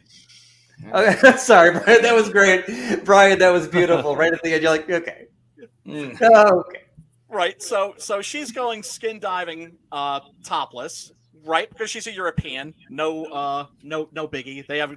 You notice also she doesn't have any tan lines. She just has those two flotation devices. She's a little red at the top, so she's been out there for a while. European girls love to look at American softcore pornography. Because they find it hilarious, they just laugh at all the tan lines. Yeah, it's like why are they wearing why are they wearing tops at the beach? It doesn't make any sense. They're just they're way more chill than we are. Let me put it that way. The law. And Ian McCulloch here evidently when did he make enough money to get plugs? When he showed up, Fulci took a look at him. Matt automatically gets it. He was thinking the same thing while he was watching this. This is the guy with the kind of hair. Anyways, go ahead. I'm sorry. No, it's all good. When he showed up, Fulci looked at him and said, "I remember you having more hair." Oh, so he does a little bit of a comb over. A little bit. It's like that Kingpin comb over Bill Murray did. This is Tisa Farrow, who was Mia Farrow's sister. She made only 2 movies in her entire career. This is one of them. The other one was Zombie Holocaust. Yeah, I was on remember that TV was, looking was for it this. Zombie Holocaust or Zombie Apocalypse? That one of Cannibal them Apocalypse, fool. Oh, Cannibal Apocalypse wasn't an apocalypse, right? Right. So that, by the way, is Al Cliver, who I think it was. Oh God, I'm blanking on his name now, but he had a reputation for being a bit of an idiot, actually, like just not a bright guy. Who among us? Right. So here we got a shot of a shark, and I'm thinking, oh, like stock footage. By the way, I'm sorry, I'm getting like an echo on somebody. Let me see. I could leave and come back. I don't know if it's me or not, but all right. Well, I'm gonna head. You have this open in another like YouTube video, like another tab. Just mute that tab. That's the YouTube tab. Yeah, I used to make that mistake. Wasn't him. When I started streaming. Ah. So now pitching Manny Mona, Yogi Berra. So, God damn it, man! It's one of those two. It's not me. All right, no, it's all good. But anyway, okay, ID popped out. It's gonna pop back in. Yep. There we go. All right. So, still there. Yeah, it's still there. God damn it! Here, let me try. I don't Now think pitching. Yeah, it's ID. No, wait, it's not. It's one of you motherfuckers. They're gonna mute you. That's it. I'm muting everybody. It's not me. It's not me. Is it you? I was muted the whole time, so I know it wasn't me. Ain't me. No, it's Jeff. I think Jeff is the Yeah, culprit. Jeff needs to put on headphones. Put on headphones. The speakers are going into your mic. Yeah, turn the speakers away from the mic. My speakers are like way over there. They're not way far enough. Just all right, hang on. We're audio experts. We know all about this stuff. Yeah, I'm sorry because I just get to that shit just distracts me. I've done this with my headphones for 3 years. I kind of got this figured out. No, nobody make him feel bad. I exclusively enjoy that privilege. Oh God. Here's the okay. So I never make anybody feel bad. At least I try not to, unless they're like. I was gonna say, yeah, not on purpose. Yeah. If I unmute them, okay, Brian, when you mute me, I can't believe we're getting into this. When you mute me, does my mute button on my console, does that turn red? Yes. Okay. Right, you're fine now. Oh, okay. I'm okay now? Yeah, rock and roll, brother. I didn't do anything. All I did was unmute myself. It's almost like sometimes that's all it takes is just to mute and unmute yourself. Yeah, a lot of times it's StreamYard's problem on the back end. It's on their side. So we're gonna get into that Splinter scene, but first we gotta fucking talk about this. This is the part of the movie where you suddenly realize that what you're watching is fucking awesome. Mm. They spend so much time on it too. You can tell like they're proud of it because the camera hangs on this scene. Rightfully so. This scene is fucking epic as fuck, right? Mm-hmm. So homegirl hops in the water and she sees a shark. Al Cliver, not being a very bright fellow, probably not a very good shot. Yeah, is busted shots. He almost made a zombie. She goes and goes down to hide, and what happens? She runs into a zombie, and then what commences? One of the classic moments in Italian horror, and especially sleaze history. Let me see if I can find that. I guess I believe, yeah, there we go. In Italian, sharks are known as squalo. So, oh wait a second, I better bump this. Yeah, because we don't want to see any offending nipplage. What's free this? Free the nipple, people. Mm-hmm. She's fighting him really hard with her upper inner thighs.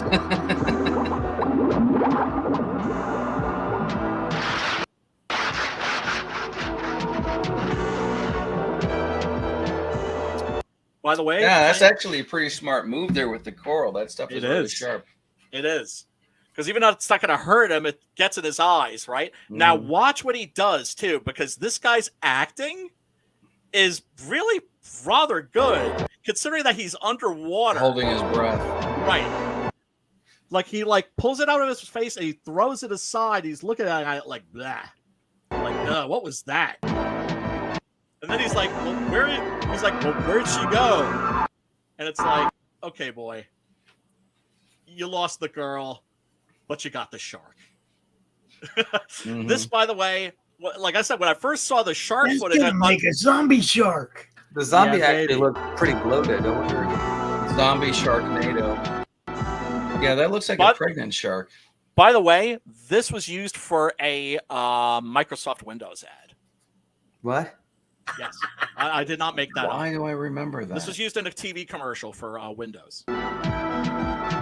Really? Yes, which means that whoever it was that made that video is a total fucking deviant. And I love that. Because if you even know this movie exists, you're probably a scumbag. I don't mean like scumbag, like bad person. I mean like yeah, I don't mean. I love like that. troll. I don't mean deviant scumbag. I'm a Any other way to classify scumbag, bro.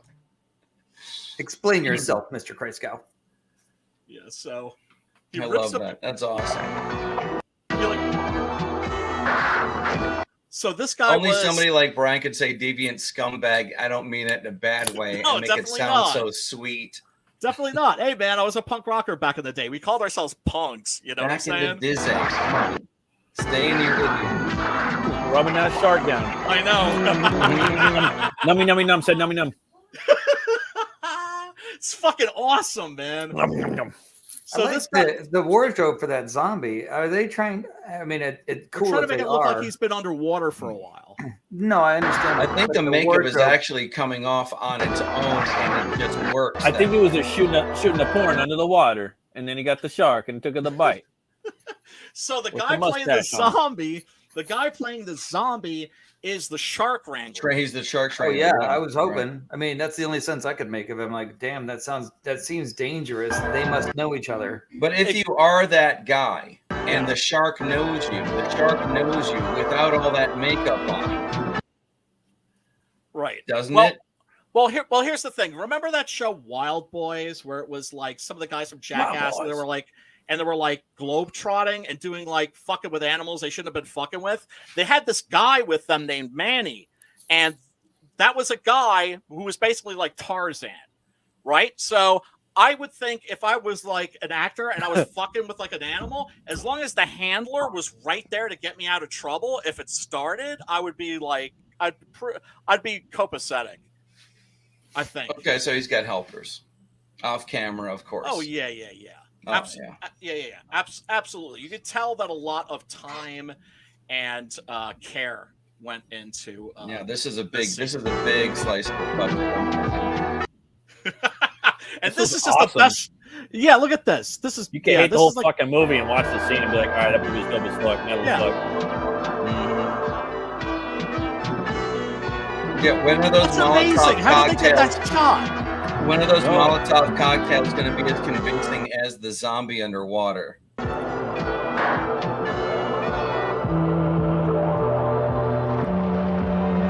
And now he's going for the attack. Mind you, he's totally inconsistent with like the other zombies in This the is movie. like super zombie right here, bro. But you don't care. Straight up It's Aquaman zombie. Yeah, dude. exactly. Around, water zombie. They're a little friskier than the land zombies. He's like, he's gonna bite it. Going for a third bite. Yeah, because in some zombie lore, zombies only go after, or the undead only go after humans. Was riding Some the of them shark, will bro. go after Oh, yeah, dogs without a and doubt. animals and things like that. That's always been a ticky tack. You never know what you're going to get. Well, that's also what makes him inconsistent too, because the other zombies could give fuck all about animals.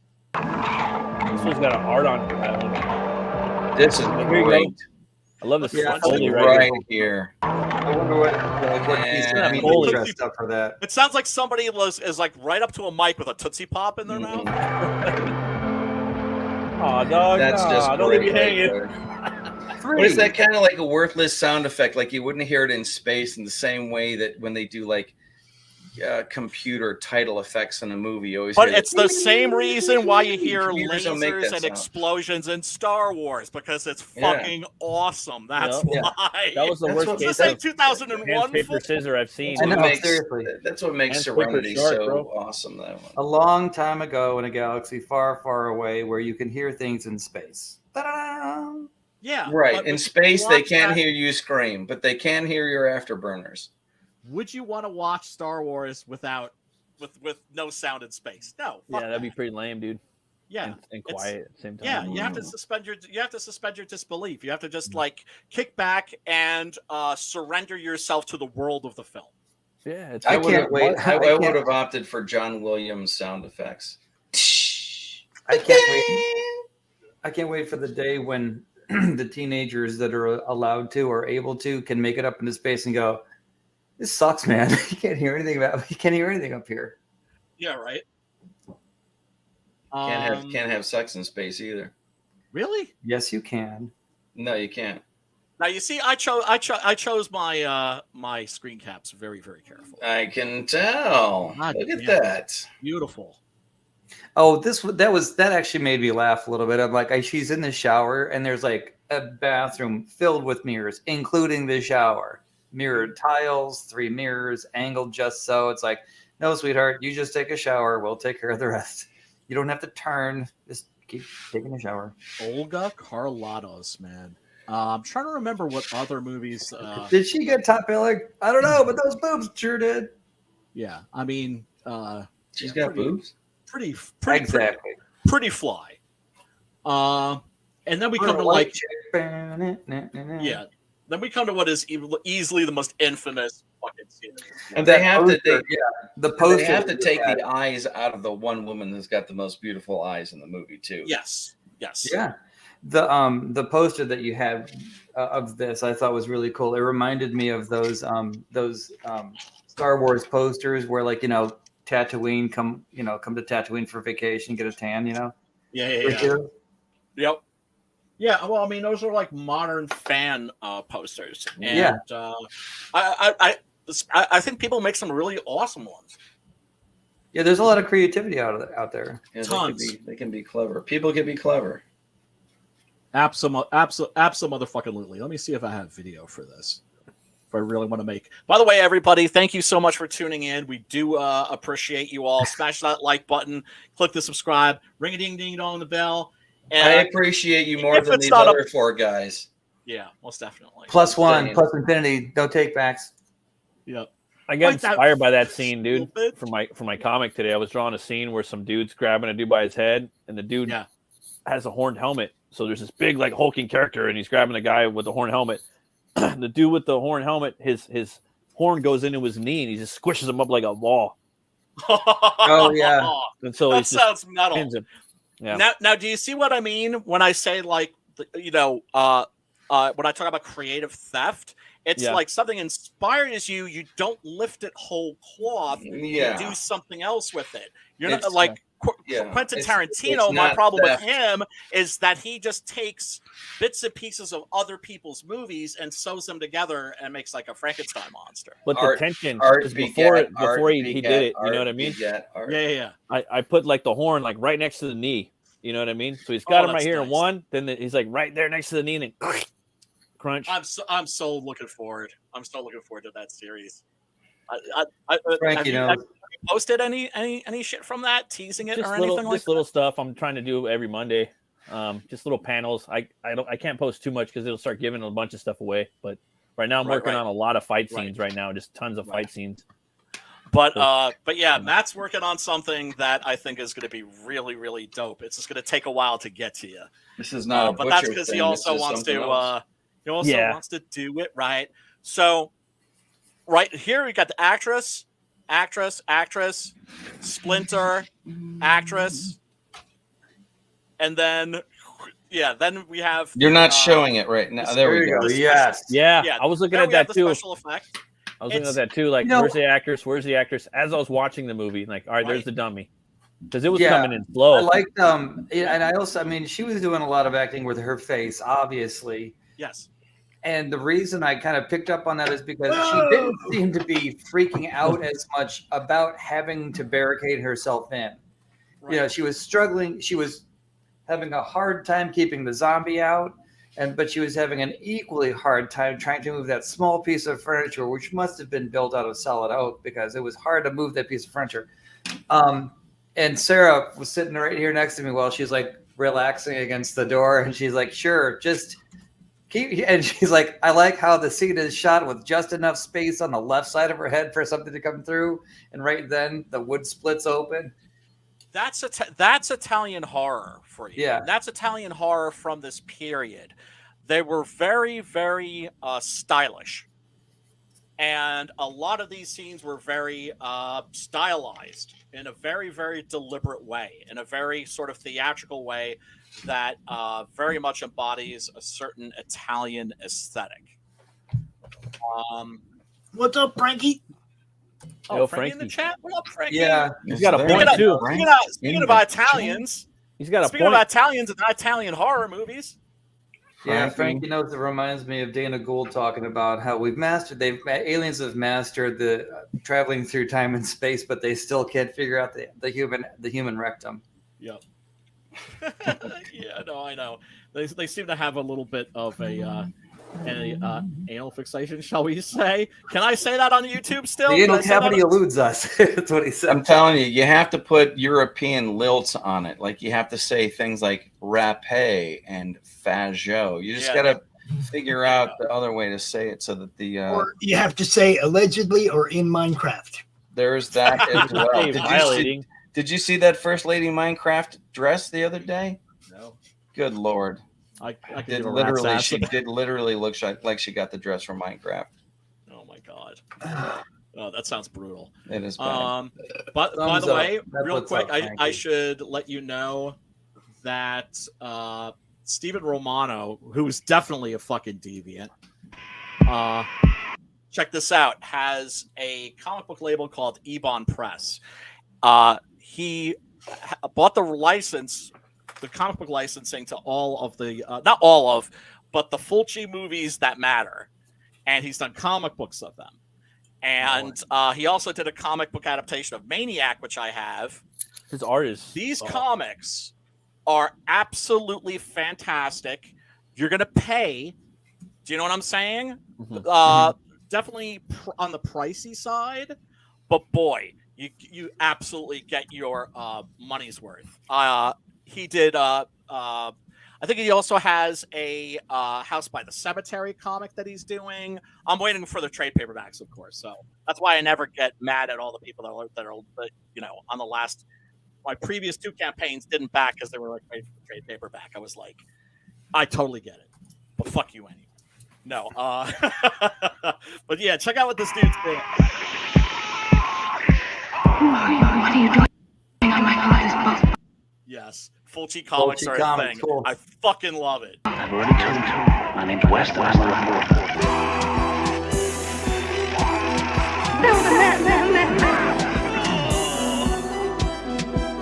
And Matt is also going to want to take a look at a lot of this stuff because one of the artists that works on a lot of these books, Kyle Holtz. Then we're cut off from the rest of the world.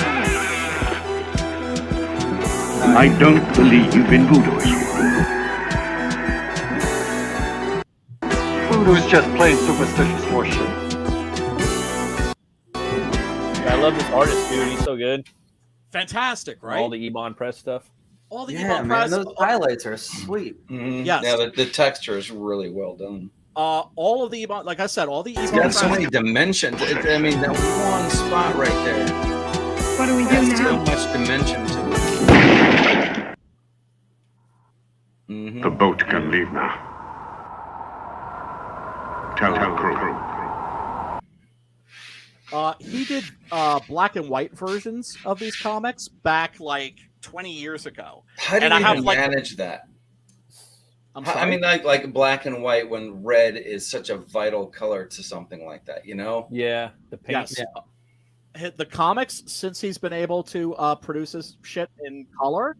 I mean, look, I don't think he's making a lot of money off of these books yet. Clearly, it's a labor of love, but also like I said, the books there are on the pricey side, but you absolutely get your money's worth. You're not gonna. You've got some big ones though, right? Like some European like sized ones from Ebon Press, right? Oh, I got a few actually. Like they're not floppies, is what I'm saying. No. Here, hold on a second. Big ass like high quality style books. It's so easy to get Brian out of his chair. Did you see that? Oh yeah. Mention something that's out of reach and he'll jump. Those artists you have on Ebon Press are badass, bro. Like detail packed, you know, like old EC horror. Like that's the stuff that I thrive on, man. I love that stuff. Dude, I'm still blown away by the package I opened earlier. Hush, you. I'm just saying. If you just, there's a couple people that tuned in that haven't seen this. Hold on. This is the CromCon. I got to show it off again, B. Hold on.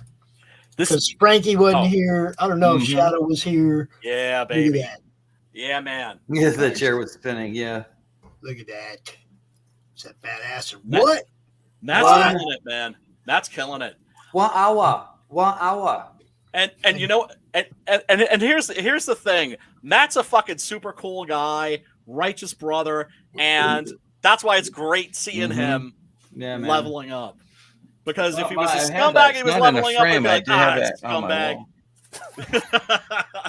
No, I put it in a plastic sleeve right away. Yeah, the wanted posters. The wanted posters kick ass. Yeah. Well, Pops, you saw that that bottle opener? Yeah. That thing's got heft to it, right? You could put that in a sweat sock. Man, that's dangerous. Up. That's my wanted poster right back there. Yeah, you can smack somebody upside the head with that, and they know it. Thanks, Brian. Actually, if I'm gonna, shouldn't I do this to it? There we go. That makes it safe. Thanks, Frankie. Yeah, no. That makes it safe. Dope shit, man. Dope shit. Oh, that's right. Yeah, here, check it out. This is what he was doing in around 2000. Oh, nice, dude. Right? Clean. And this guy, he writes these and he hires artists, and the artists he hires are freaking amazing. This actually has a introduction by Stephen Bissett. Nice. It came with this little card. Everything is like signed and numbered. Right? That's cool. And because that's how he's charging so much for these. He's selling them as like collector's items. But this also came with the soundtrack. Oh, that's dope. On a picture disc, right? Wow. And got that wow factor. Yeah. And this is what the art looked like. That's pretty awesome, dude. Dude. So is it just an adaptation of the movie? Yeah. But he expands on the mythos. Do you know what I'm saying? Yeah. He gets like really deep. And it's just like, man, it's like he gets really deep into like some sick shit. It's good. These are great horror comics, is what I'm saying. I'm sorry, guys. I gotta duck out of here. That's all good, why? I'm sorry. No, just a great time hanging out. Got something else happening. I have to attend to. All right, Fun chatting with you, bro. Yeah, no, it's always good seeing you guys. I really apprate it. Good to see you. Keep up the good work, Pops, man. All the work that you do is very appreciated. You guys are doing some great stuff over there. Without a doubt, man. Without a doubt. You're mad props to my peeps. There you go. This is how we do it. All right, take it easy. All right, peace out, man. Later, all right, so this is the Maniac adaptation. Oh, how would you like to have that's this? the art I'm talking about right there. That is beautiful. That's like some beautiful next level shit. Like gorgeous, you know? Right. There's gorgeous artwork. And then the interior stuff. And there's different styles too. Like, oh man, just the stuff I've been seeing on Twitter. Like, oh, I love that, dude. Pure horror, you know. Yeah, man. Let's see some interiors. Genuinely great. See, that's what I'm talking right there. I love the interiors, bro. Oh my god. I mean, I love the stuff on the outside too, but I like the nitty gritty. Yeah, you know? Top right. Open a book up. You want to be just as excited about what's on the inside as you were about what was on the cover. Yep. And I was so happy that Preston was going to do Brian's book because it's like I love Preston's covers. So fun. Like, dude, if he's going to do the interiors, it's like you're going to open up. It's like every page is going to be bonus. Oh, dude, you know? dude. dude, and you know, I just you know, sent him some dough and was like, dude, get ready to draw a lot of a gorilla on a zeppelin. Right? Oh yeah, because man. I'm giving I him can't wait off, for that book. and I'm giving him awesome shit. I'm giving him awesome shit to draw because Preston is a beast. Yeah, he I'm is. lucky to have him for the book. I really am, because he is achieving rock star status. He's becoming the rock star that I always knew he would. Yeah, I consider him a rock star now, Oh, personally. but yeah, well, he was always a rock star. It's Like just he's like, officially a rock star. yeah. Like he's getting noticed by the big boys. Is what I'm saying. And he leveled up too, and it's just like, god damn. Yeah, no, just I love fucking seeing that shit. That was really good. That last shot you showed of just, it was like it was almost like a centerfold. I know that's not bound like that, but yeah, the composition and the colors just all across all the pages, like, this is the business. This is. We gotta watch that movie. Which one? Maniac. I've never seen it. Ooh. Like I could watch these movies, but it's like I'm not gonna watch them if we're gonna do them on the show. It's just gonna it's gonna rob the experience of what I could talk about on the show. You know what I mean? Yeah. No, So, I understand. There's a bunch of them though, but I'm just like, nah, I ain't gonna do it. I'll just be patient. We're gonna hit them pretty quick, you know. Wait, oh yeah, without a doubt. The whole year went by like that, bro. Like, go back to the crate. Where's the crate? I love that one. The popsicle, the poopsicle. I know, with the worm, with the gummy worm. Yeah. Yeah, look at that. Look at That's the cool. cobwebs, or the. Yeah, man. That's and his zombies. That's the icon, right? That's the Spanish conquistador. Yeah. The I'm guy waiting for Brian to turn around and grab one off the shelf. See? Yeah, I wish. I wish. Trust me. If I'm gonna be spending money on shit like this, that shit would be on my shelf for sure. It'd be really funny if that crate was decorated like the leg lamp crate from Christmas Tree, because it comes from Italy. Oh yeah, fragile. Statue. Statue. That would be badass. I'm trying to find some of the Kyle Hope art. Oh yeah, dude. I knew it was gonna have a flavor to it when the trailer had the bang zoom. Oh yeah, Shot to the head, zoom in. Hope on is that. badass, dude. You got to get the Mosaic book. They're only like $10 or $12, the graphic novel off Amazon. So fucking good. It's like Blade Runner meets The Crow. It's in my it's in my my whatchamacallit, my want list, your wanted list, your wish list. Yeah, Yes. I got a want list now too. Yep. Yeah. There's a couple like for Amazon specifically, like some old school shit kind of. I want that The Ghoul by Bernie Wrightson and Steve Niles. Yes. I really want to get that. Let me see. God damn! I wish I got more screenshots of the So much art of the zombie comic. Look at this one. he- I like that one. That was dope. Yeah, well, I mean, like, he's done it's my like traditional comic book style, like shit. You know what I mean? I just love it. Like, I'm Yep. not saying the art shit. The shit's immaculate, Right. but I mean, Right. style. I love that style. Sorry, that's the word I want. Psycho fans only. Yeah, I love the comic book style. Yeah. That's So cool too, yeah, the painterly stuff. That comic book. he's right there. killing it, man. This Yeah. this dude's Oh killing yeah, it. yeah. I want Totally, to talk dude. to him. Man, I would love to get him on this stream, and I would also love to. There's a project I would love to pitch to this guy. Probably could, dude. I mean, the worst thing he could say is, "Nah, fuck you." You know what I mean? Yeah. And then Yeah, he gives yeah. a fuck if he does. You know what I mean? Yeah. Could be, that's the way I am in life. If there's somebody that I admire and I want to hit up and maybe do business with, Yeah. I don't give a fuck. I'm gonna respectively hit them up. Absolutely. And, I'd say 7 out of 10 times I have the option of doing business with that person. Right. That's really how it is. Like just. Oh, I've talked to Kyle Holtz. I just know, it's just like it never worked out with me having the money to pay him for a cover. Do you know what I'm saying? Yeah, that's that's what I was thinking about with Matt. You seem to understand. Like, obviously, you understand how to get all this stuff going with, like, I mean, if you're talking about having to have money to work with this person, isn't that where you go with the whole Kickstarter type thing? You could do that. It would be like a stretch goal. Right. Maybe That's what get you this- did, right, with your comic books, and then you could stretch bought goal the supplies anything. Yeah. So the books, What's the the- books what's- are usually about $3,000 though. You know what I mean? For taxes, printing, shipping, Taxes, packaging tape, taxes. Gemini mailers. You know what I mean? And that's if you're doing the book, funding it all by yourself. Okay, and so writing it yourself, and drawing it yourself, and editing yourself, and lettering it yourself.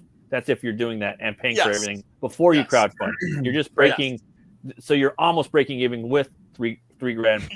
Yeah. For like maybe like a if you're not 30 paying page yourself book. for the hours you put in. No, Plus not at the all. extra overtime Not that you're at not all. paying, that you're missing out on. So No. for a comic, you need at least 10 grand just to like kind of do it if you're gonna do like, I don't know. If like, you're gonna do not it, my if you're like, if you're like a jerk off writer that can't draw a straight line with a ruler, right? But I mean, like if you're doing one of these campaigns, do you have to tell them? I've never done anything like it, so I have all the stupid questions. They're all right. yeah. Well, I have mean, any questions? Ask me, bro. Dude. That's most of also them. what this community is here for. Yeah, that's what I'm here for. I'm at your disposal. Yeah, right, absolutely. Yeah. Well, Matt said taxes. Do you have to? Do you consider the money you get as income? Do you have to? Yes. Or can you write it off? Can you write it off with receipts? Like I bought this. You can write it off as you can write some expenses off. Some of it off. You can write off the whole campaign. No, not the whole campaign. And Indiegogo is going to tax it too, and then it counts as a. Wait, they tax it before it gets to you? Yes. Well, then why are you paying tax if it's already pre-taxed? And why do you have this to is pay? America. That's just good. It is what it is, brother. You know what I mean? They take sad- their cut. that They is got to a- take their cut.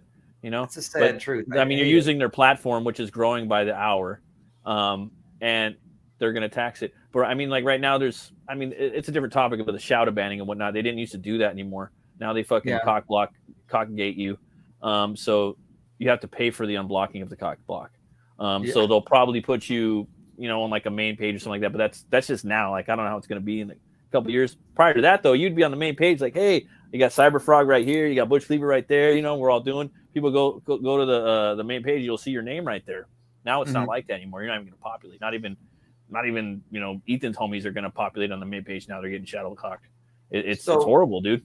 Is there somewhere else you can do it? I mean, can you fund your operation by doing you do a Shopify? That's the best way to do it because they're a multi-billion-dollar company, so they're there like managing all of your all the people that want to come in and try to hack your shit and fuck your shit up. They're so big. They're just a big company, so it's a good way to do it. You can do crowdfunding like campaigns on there, then you can morph that site into a website afterwards and just start selling everything on there. It's the best way to do it. And it's like $30 a month.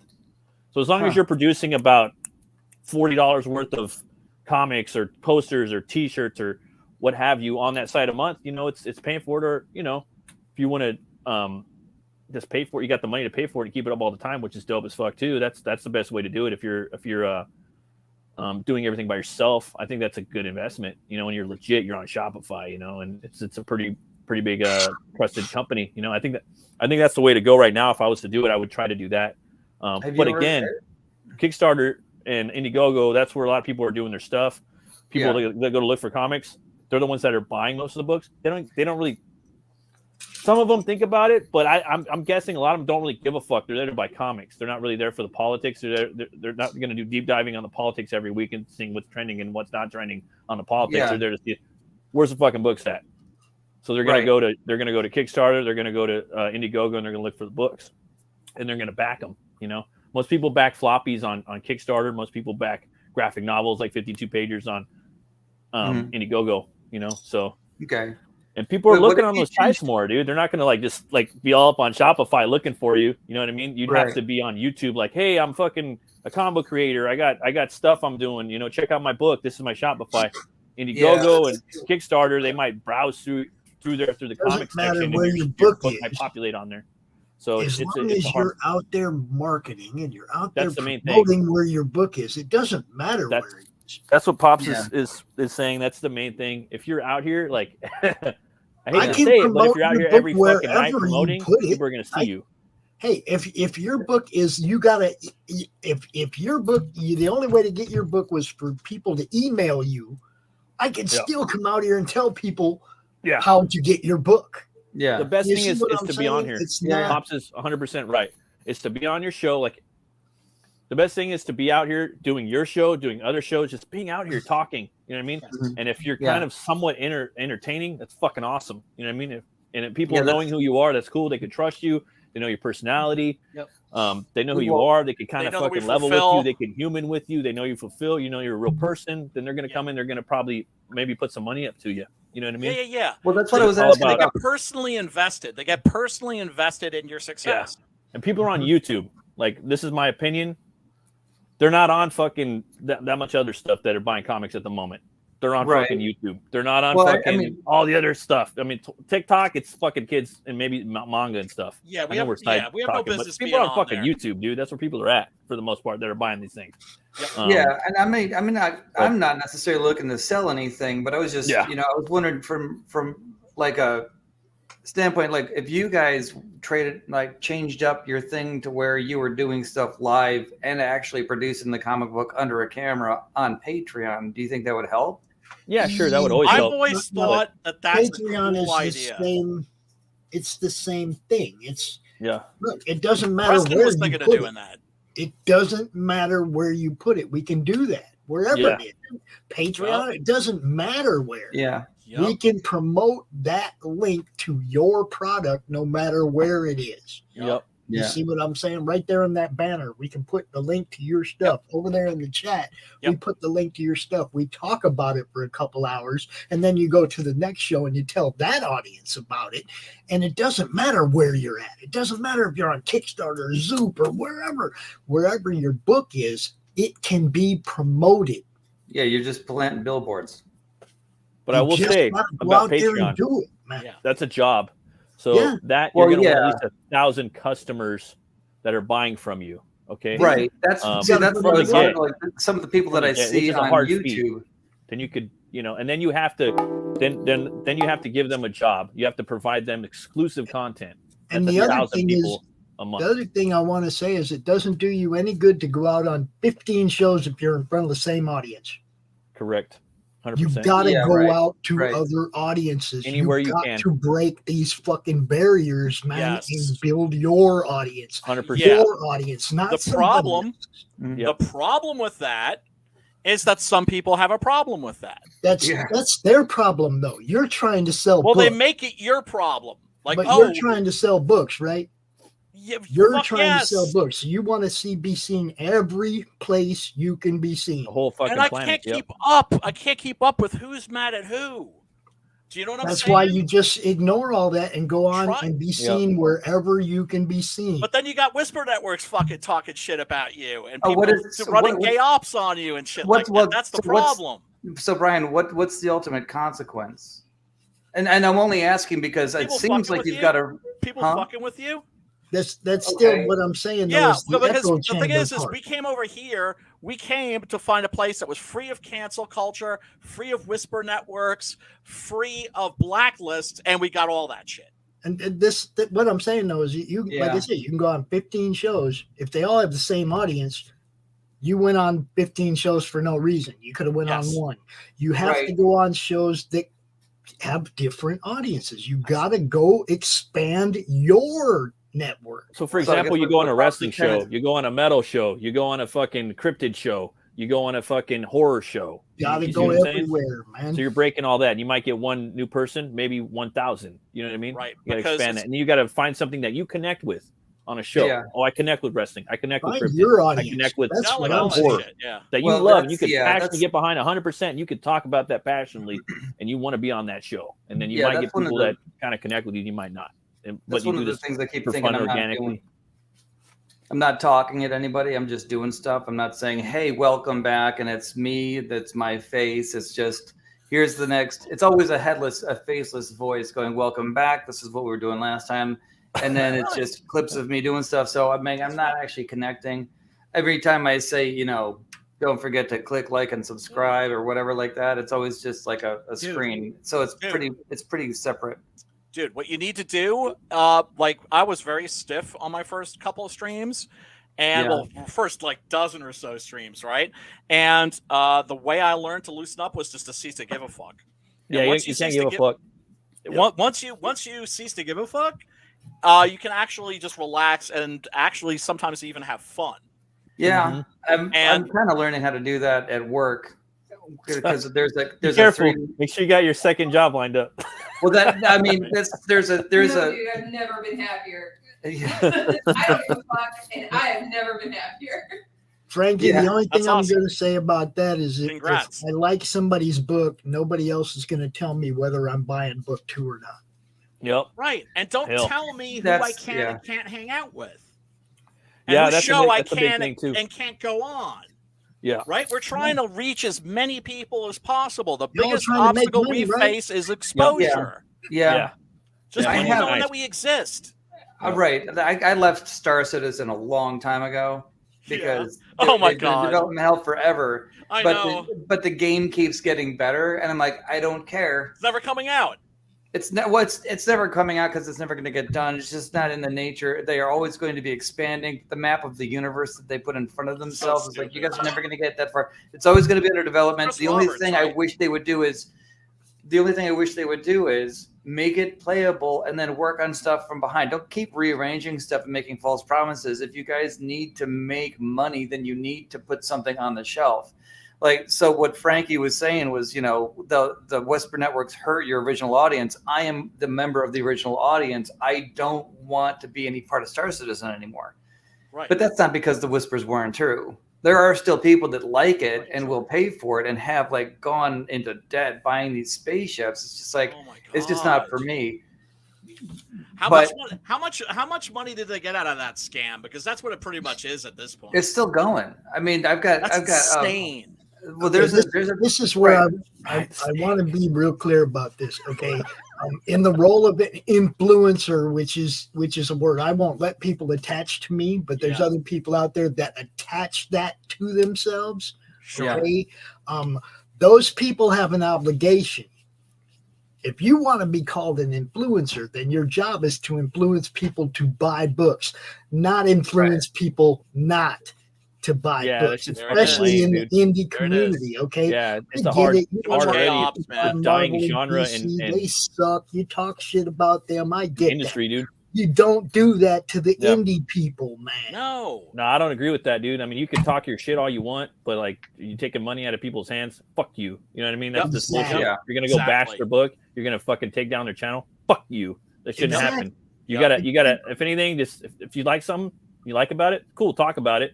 Don't bash it. Like again, Yeah, like I'm gonna say it. The comic industry is fucking kind of dying, dude. Like the American one. You know what I mean? Kinda. It needs. Yeah, it's you know what I mean. So like people need. It's ready to be taken experience out them back and themselves, fucking if just they hate it, then they fucking pop hate to it. the Let them back. decide with their dollar. You know what I mean? Simple as that. If they like it, Yeah, they'll buy it. If they don't, they There's don't. no Don't go fuck people up. unification, guys. There's no Yeah. unification in it. There's too No. much backstabbing. It's really human sucks. nature, though. It's human nature. You get a group of Yeah. more than about a dozen people together, you're going to start getting factions. It Yeah, it's happens. I've seen it tribalization. over and Tribalism. over and over Okay. in my life. Tribalization. And what is the most awesome quality of human beings? It's our ability to work together. What's our worst, most damning quality? Our inability to work together. We work together, yeah. Yeah, that's true, man. Dude, Well, every time I try look to up at stay. the moon, I try to stay cool with everybody, dude. You know what I mean? I do too. But then It's people just- get mad at you for that. Look, Well, even you if know- you're working with somebody and you find out in the middle of the job that you don't get along, your obligation is to the fans, yo. Yes. Yeah. Obligation is to the The job- fans the to put job out comes a first. product. If you want to So do the split fans. ways with that guy later, Yep. that's fine. But Yeah. your obligation is to put out a product, right? To the fans, Oh yeah, don't do that. Dude, see that shit pissed me Oh off. yeah. Kickstarter. This is where I started having my problem with Vinny Kickstarter got when they fucking- started allowing I that shit. know. I know. Fucked with like and at the since I met Vinny, he was getting fucked with. Like, Yeah, constantly. That's why I had to launch. That's why I decided to. I'm going to probably launch a Kickstarter campaign for every campaign that I do, just on the simple fact that I don't got fucking Borat fucking with my shit, or whoever the fuck in some other country. I'll just be up there on general I principle. know, Because I know. of It fucking was somebody in Hong what's been Kong. happening with Vinny's gotten Vinny it worse. and Samedi, like a bunch of people. Yeah. Just getting There fucked was up. somebody in Hong Fuck Kong that. that did it to Yeah. Peter Samedi. They had like 12 grand on that fucking Yeah. It was just funny how we thought it was SJWs. It turned out Nah. to be no. It's like these SJ like fucking digital Borat, farms. dude. That's what it was. Yeah. I take your money, haha. You know what I mean? Nah, fuck that. Yeah, King of the yeah, yeah. castle, king of the comics. Nah, fuck that. Get the fuck out of here. Yeah, not cool. No. Yeah, no, Vinny's cool, been bro. very. Yeah, he's gotten it a lot worse than most Yep. people when it comes to that shit. I mean, look, I know with 29 shows, there's going to be some shows that you're not going to watch on our network. And that's But yeah, there's it's going fine. to be stuff that you like. Yeah, you got a lot of Give it a you got a lot to chance, offer, Pop. man. Yes, like no variety, question, dude. You got a lot of stuff like you're adding all the time. Yeah. Chuck the fuck Yeah, Dixon wouldn't be on here. Fucking Mike Barron wouldn't be on here. Like a lot of people wouldn't be on here if fucking it wasn't legit. Yeah, So that's we're I having mean, there's blast, a lot of people on man. here, dude. Yeah. Oh man, I can't wait for like Margene and Sim to do Yep. their thing. Oh, yeah. That's We're gonna gonna be do a fucking show. lit. Oh yeah, dude. Tomorrow night, we got a new show called the It's All Good Show with Amy Allgood, and her first guest is going to be none other than Mike Barron. So that'd be fun. I'm gonna have to Dude, hopefully I gotta tune into get that. Mike. Just on the replay. Mike in here one of these days. 7:00 Oh, yeah, that'd be tomorrow dope. night. In the future, it's going Right? to be 7:00 on Sunday Yeah, he's nights. The It's All Good Show with Amy Good, and Hell dude, yeah. she is like so solidly based. I love her. You guys are going to love her. Nice. I'm just saying.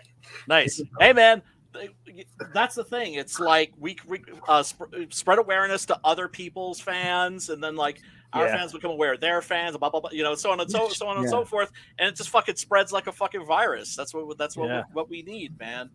You know, power and fucking unity and exposure. Just getting people just to know that we exist, and not being a selfish motherfucker and Some of promoting these other shows are people's blowing shit. up.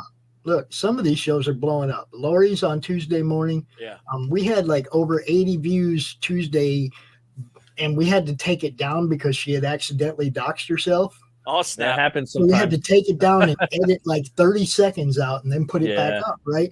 And it got another 40 views after we put it back Yep. up. It's Nice. like, Consistency you know, is key, Lori dude. is And blowing up. man. Consistency So is we gotta key. give some of these shows a chance, man. Some of them are really good. You know? oh yeah, dude. Without a doubt. Oh. Without a doubt. All your Now- shows are good. Now, guys, check this out. I fucking love this. There's this guy named Island Rocks, and he kind of does like new retro wave music, Okay. and specifically has done music that's inspired by the music in like Italian, trash movies. Like specifically like Mad Max ripoffs and shit like that. It's really this guy's really. I gotta fucking hear this shit, bro. Yeah. This guy's really fucking funny. Check this out. Let's hear it. This is the dopeness here, and the video too is just fucking amazing. Don't forget to pause it. I know.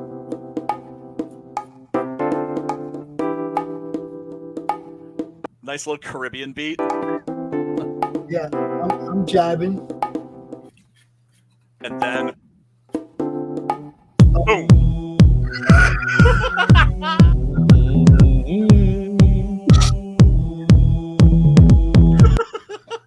half of the Pale Rider vibe right there.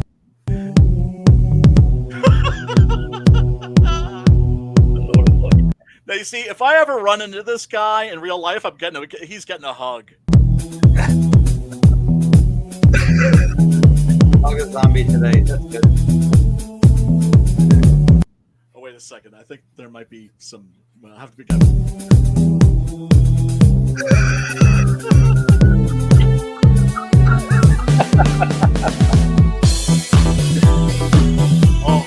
Pause. They turned porn on that motherfucker. Pause it. No, he was careful with his editing here.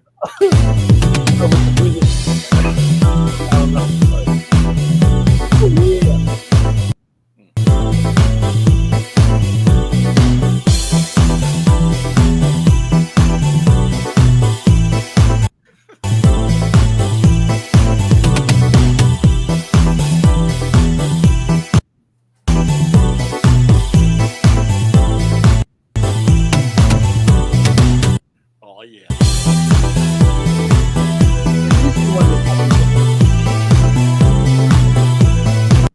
Okay, so it's not me. This is dope, right?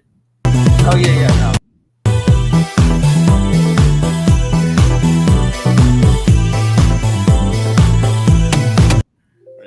Yeah. There's my guy. I knew one was going to show up. Boom! Yeah, this is my favorite part right here, for sure.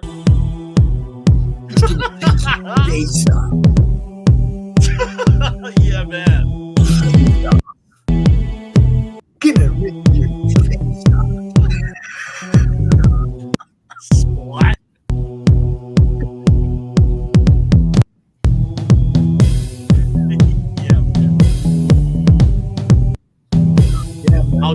the shoddy.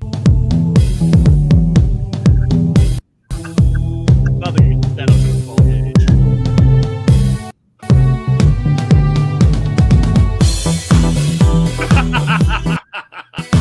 The raid.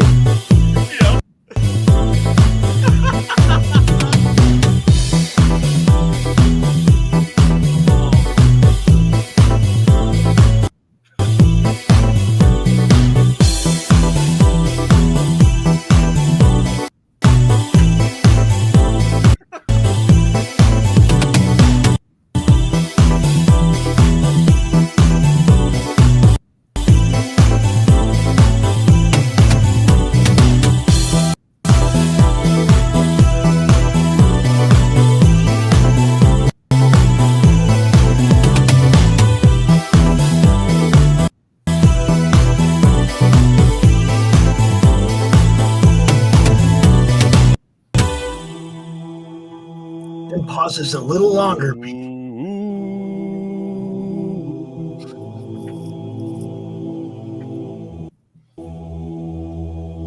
Violent rocks. Get your zombie on. Yeah, check out that guy's channel, man. I'm sorry, that's dope. Every time I see that, it cracks me up. I like the score in this movie, dude. I'm really digging the Fulci shit. I'm not a real big fan of New York Ripper too much, right? But I the more I watch his movies, the more I understand what he was doing. You know what I mean? Yes. Yeah. With that one. So he saw himself using gore like in an artistic way, like Antonin Artaud, who was like a French playwright that I'm not really that familiar with, but he was for him it was like a form of surrealism. At the same time, there's an element in his movies of, I don't know, it's like that kid that in the lunchroom that would like open his mouth so you could see like his chewed up food. Yeah. You like seafood? He loves to grab you by like the back of your head and just push you into the gore. Like, oh, the horror. He was like a very, very unhappy person. Very, very unhappy. And so there's that's like the darkness in his movies, I think it comes from like an authentic darkness that was in his own heart. Organic darkness. Yeah. That he there was something. I mean, like I said, he was like a journeyman director. So like whatever kind of movies they were making in Italy at the time, that's what he was making. Pretty dope though, dude. Like, and he was artistic about it. You know what I mean? And then like the whole like industry of what he was working in Italy at that time, they're all like craftsmen and artisans, and they're all on the same level. You know what I mean? And he was able to express himself artistically through these films, like with The Quickening. Like he did it real fast because he was a journeyman and he had to just pick. I think that's so cool, dude. And it man.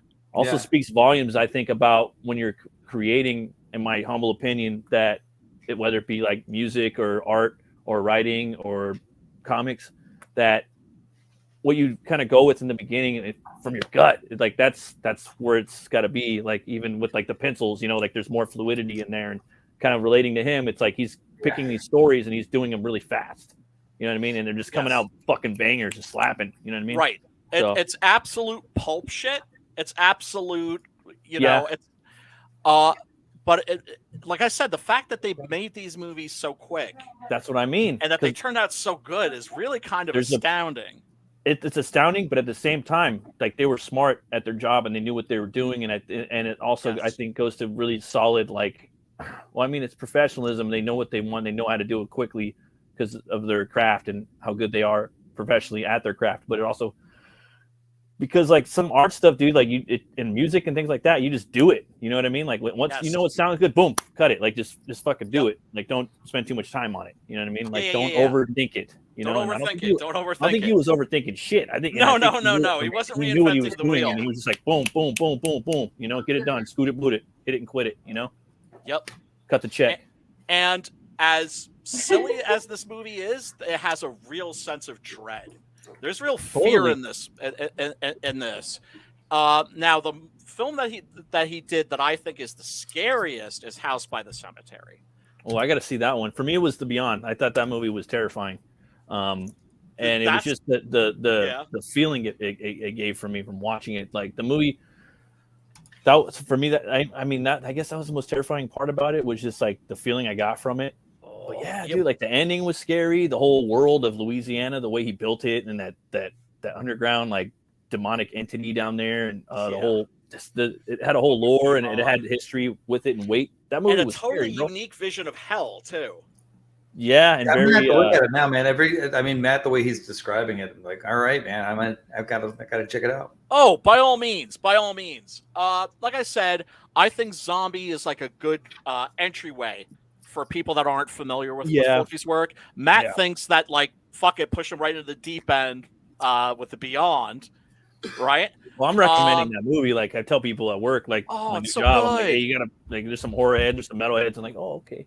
Hey, check out the Beyond. It's on Tubi. It's free. Get in there. These movies, and these movies are classics. They're certifiable classics now.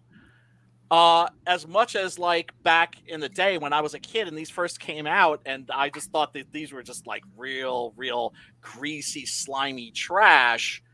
Now that you get to look at these movies in a new light, you're not looking at some muddy VHS.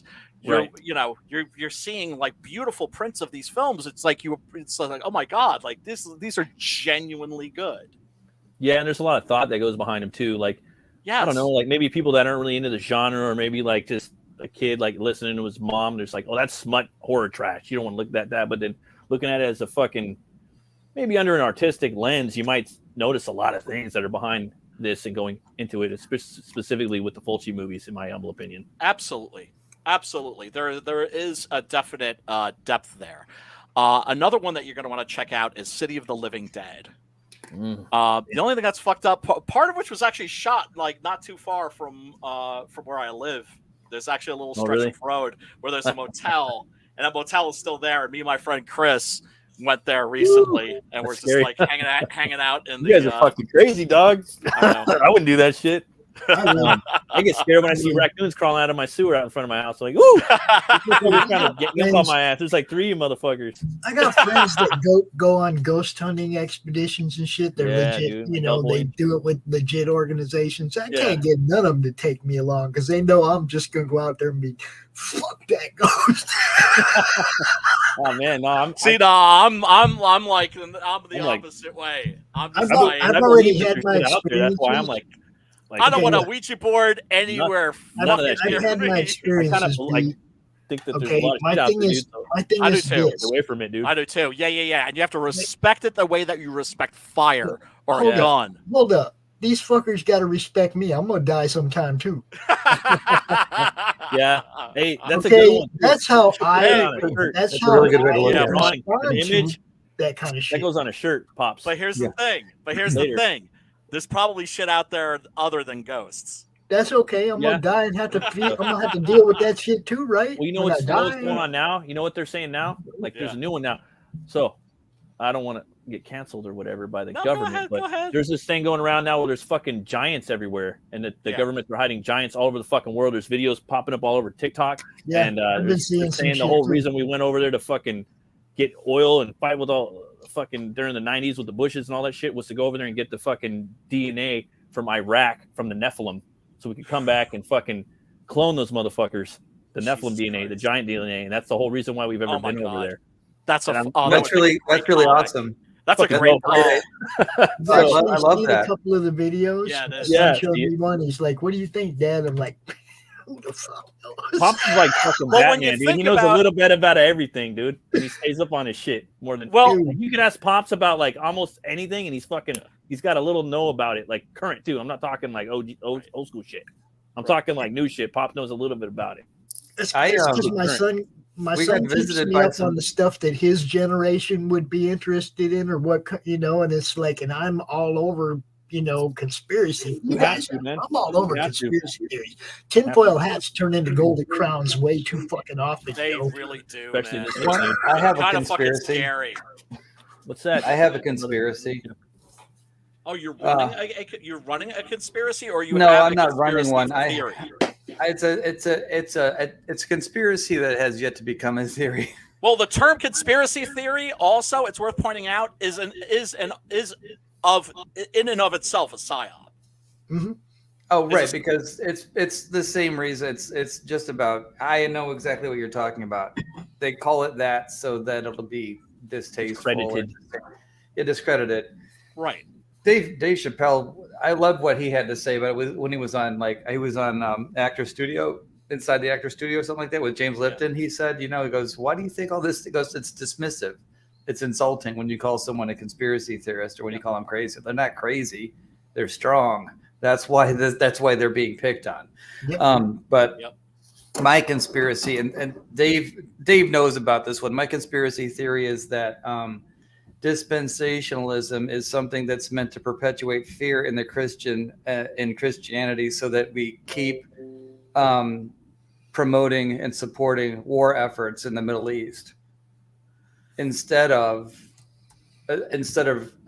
understanding. And this is going off the rails. This is not horror anymore, except if you actually read the history of the Jews and you read what happened during the fall of the temple. The specific Maccabees and all that stuff inside was terrible. It was the worst thing ever. Are you talking about like the Apocrypha, like the Maccabees and all that stuff? Well, that there's some stuff in those books, like there's Book of Enoch and stuff like that. No, but basically you can. Book of Enoch is trippy as hell. Oh, I know. It's awesome. And it's like is. that talks more about Nephilim, like more about and the Watchers. But I'm a preterist. I believe that all the prophecies already happened, and that the reason that we think we're still waiting to see something physically happen is because we don't understand what Scripture actually says. That the new heaven and the new earth is the new relationship between God and man, which is the new covenant, not the new heaven and the new earth. It's God and man, and their relationship is the one that Jesus Christ developed by sacrificing himself. The temple gets ripped open. We don't need a mediator. That's the new heaven and the new earth. Right. So anyway, my conspiracy. So stepping away from it, my conspiracy is that dispensationalism, or the way that we think things are supposed to happen in the future, are the things that we're perpetually going, you better get saved. We got to support Israel. We need to throw, men and money and power and guns over there because Christianity military and the industrial complex with Christian dominionism. Oh yeah. And the temple needs to get rebuilt. Eric Prince, the guy who owns Blackwater, is a dominionist. Is like one of those people. Yeah, it's fucking scary shit, dude. So scary shit. And it's what nobody actually realizes. But nobody actually realizes, and it's as simple as something like this. Journalist Jeremy Scahill wrote a book about Eric Prince and Blackwater and all that shit. So it's like known to journalists, like the very few that we have left in America, like Matt Taibbi, for instance. Right? Yeah. He's like one of 3 journalists we have left in America. And most of them actually don't even live here anymore. Right? Like Glenn Greenwald is one of our last journalists. He lives in fucking Brazil. Yeah. Yeah, because journalism's a fucking crime. Look at what they're doing to Julian Assange. You know what I'm saying? Yeah. Basically, the new job of a journalist in America is to be a PR person. Yeah. It's just to toe the line. Yeah. And same thing with movie critics now. Movie critics, generally speaking, are like PR people for the movie studios. You know what I mean? That's why you'll look at something at Rotten Tomatoes. It'll have a 98% critic score and a 38% or a 28% audience score. And you're like, Yeah, it is true about journalism. They all got to be bought up by the fucking Speaking of Fangoria, I remember when Fangoria got bought out too. Where they would be giving these terrible movies great reviews. And then when the movie would come out on video or something, they'd be like, "Oh yeah, that's crap." It's almost like a good idea for a fucking maybe a comic or something, where you got the main character is kind of like Clark Kent, and he's in a world where no one fucking wants to hear what he's got to say. That might be a good angle for Superman. Well, remember Rorschach in Watchmen? Oh yeah, right? And that manifesto that he was writing. My favorite. Right, he was right on the money. He was right about everything. When they cast that he was crazy, didn't mean he wasn't right. Yeah, that was my favorite character, hands down. Everybody. What is his name? Earl Haley? Jackie Earl Haley. Jackie Earl Haley. Yeah, when they cast him, I'm like, perfect. And now I want to see everything else that he's in. Everything. Yeah, he was a child actor, actually. Bad News Bears? Yeah, Bad News Bears. Yeah, I remember that. Yeah. They usually got him playing a pedophile most of the time. He does got a black belt. He's a freaky-looking dude. Yeah. And he played Freddie. And he tried out for Freddie with England. They went toe-to-toe, and he lost it to England. Did you hear about that? No. He plays it in the remake. Lost it to David Warner, and David Warner didn't show up because he got sick or he got stuck in London, and then so they gave it to Robert England. but Jackie Earle Haley lost out. And then when the remake came out, he tried out for it. Boom, he got it. And he was cool as Freddy. He just wasn't that scary, but he brought his own take. I give him props for that. He did his own mannerism, his own walk. He was very inspired by Max Schreck, and with the claw. That was his main influence. Is that worth watching? Fuck yeah, it's worth watching. He's just not scary, but there's. I mean, he got right. I think we as an audience grew past the Freddy thing. Like we already know what to expect. I think that might be why. But it was like they never made one with the proper budget. Like you have a guy that comes after you in your fucking dreams, like in your nightmares. That's like the best thing you could do, right? And so they just made him look like a burnt cat. He looked like a burn victim with no nose. So he didn't really look that scary. He actually wanted to wrap a blanket around him and take him into a hospital. So it was hard it wasn't scary to me. I felt sorry for him the whole time. What and made the hardcore, like pedophile? What made the original claws out? He didn't look like a victim when he went. Well, he's still like he wasn't terrifying like Freddy was kind of terrifying in the first movie. Because also remember it's how he's lit. It's like the later Freddy Krueger isn't scary because he's too brightly lit. If you watch the original Nightmare on Elm Street, he's always in the shadows. Yeah. Always. So definitely watch the new one. You have to watch it. All right, definitely. I'll check it out. It is. I ain't gonna lie. It is better than some of the ones with England. I don't give a fuck. Dude, some of the Nightmare sequels are pretty fucking horrible. After 3, like what is it? After like 3, I'll say it's better than probably 4 and 5. I like 6. 6 is fun, but New Nightmare it's like this, brother. Nightmare on Elm Street. Then I like New Nightmare. Then I like Freddy versus Jason. Then I like fucking the remake. I'm sorry, that's how it goes. Right. Like I'm not even really big. I mean, I kind of like 3 though. 3 was pretty good with the whole like origin. Yeah, Matt, never feel like you need to apologize to me, brother. Oh, I know. I just I'm sorry. But no, it's all good. Just fucking with you. So next week we're gonna have Aaron on. I'm blanking on his last name. He has a comic called Wolfsbane, I believe. Oh, okay, I've heard of that. That looks dope. Yeah, it does. He's got a Kickstarter campaign, so who knows? Maybe we'll get his ass funded. That would be insane if we got like a. You gonna watch a werewolf movie or what? Yeah, we're gonna watch a werewolf movie, bruh. Pops, what the hell am I looking at here? Look whose name is on that. I can't. You gotta blow that shit up. Over there. Eyes are horrible, bro. I'm sorry. It's Hart Fisher, dude. Oh yeah. Okay. Was that Hart? It's Hart. I gotta see what this is. I gotta know. Okay. All right. We're gonna all watch it together. Much love to Hart. If you're out there listening, brother, everybody check out AmericanHorrors.com. Yes, the American Horrors channel. Yes, which is really good, by the way. I don't watch nearly as much of that as I should, but it is very, very cool. It plays like horrorcore videos on there and shit. Hell yeah. So it says short and sweet with Hart Fisher. I got to see what this is, so we're all going to watch it together. Here we go. All right. Okay. Oh. Hello, guys. Hart T. Fisher here, a.k.a. the Unicorn. Are you guys snowed in? Are you bored? Are you trapped underneath all this snow? We haven't gotten any of that shit here, man. Well, ladies and gentlemen, I believe that you need American Horrors, an American Horrors classic. That's right. I was up late burning the midnight oil on Friday night, making sure we had great new programming. Lots of cool, groovy TV, Gorecast, Mission Terror, and all kinds of great fun stuff. But right now, I want to talk about a radio show project I'm involved with. NP Armageddon. Nice. All right. Well, that's right. If you just tuned in, hi, I'm Hart D. Fisher from American Horrors and Boneyard Press. So what do we got here? This lovely package. Where did this come from? Oh, my God. It's from our good friend Peter Podgorski, who does Murder Baby on American Horrors. And he has this really great new project with radio show. Over 80 different actors are involved in this. I'm in this show, and I got a pretty meaty role. And so he just sent me this package. So I guess we could do a little package opening here. So what do we got here? Uh-oh. Hey, this is pretty cool.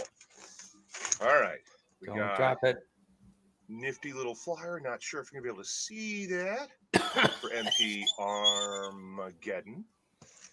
And we got, string. Pull the string. Pull this thing. All right. And yeah, I'm kind of snowed in here in Wisconsin and Lake Geneva here. So Yeah, I'm all butthurt from because the we have gotten no snow here in New producers. York. It sucks. Snow is fun. Snow I up miss here, it. dude. We're down here and we got snow Dear heart, up in our little up in We're Southern so damn California. good in our show. I'm in Michigan. Thanks, We man. just Jelly, got Brian. snow that Jelly. struck to the ground Well, thank you, this guys. week. I got snow an Mine- hour from me. I can drive In there case and you back. think of lying and making it Pretty up. cool. Read That's that awesome. backwards. Hurry it up. Read it backwards. Whoa. Go away. All righty. What else do we got in here? I got the snow coming down on me. All right. What do we got here? We got, looks I'm like wondering a why he did this outside. I don't know. Yeah, let's get some of the string out of the way here. Good job with the string, Pete. He's a total deviant, so He's metal, dude. He has his reasons. Gotta have the snow in the metal, dude. Nice. They Yeah, man. sent me Viking metal. do with all the snow Oh, yeah. around. Go away.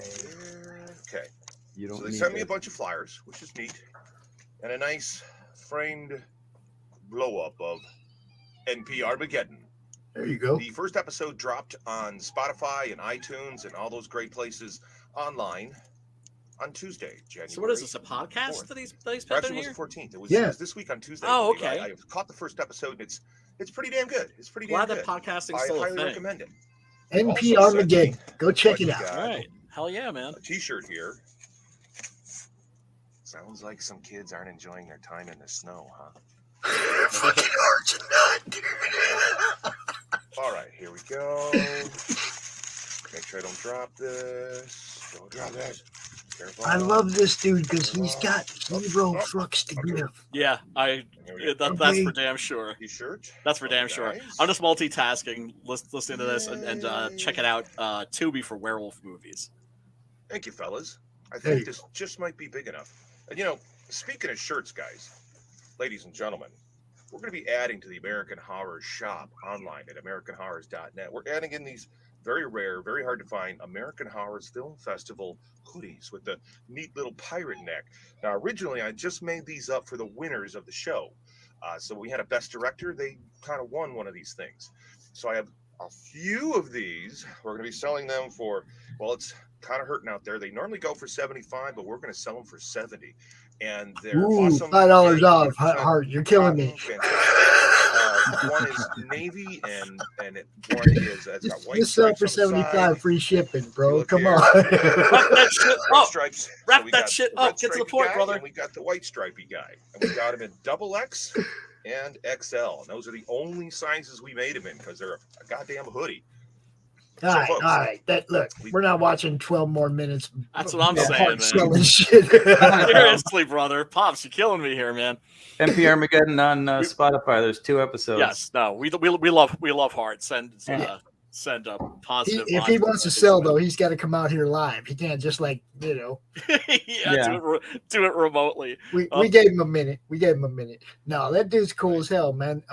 And Yeah, Max DeVille is the one that built the American Horror channels, and he's also going to be the guy that builds our channel. Hell yeah, man.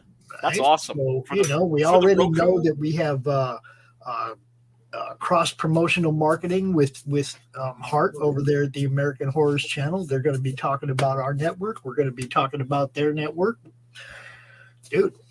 All right. Kick ass. Networking is what it's all about, guys. I want you to all think about the big guys. What do they all do? They network together. Yes. Yep. Yeah. Okay, it's not a dumb thing to do. It's a very smart thing to do. That's how they're all. I think. I just wish everybody was quit fighting and fussing and work together. Work together.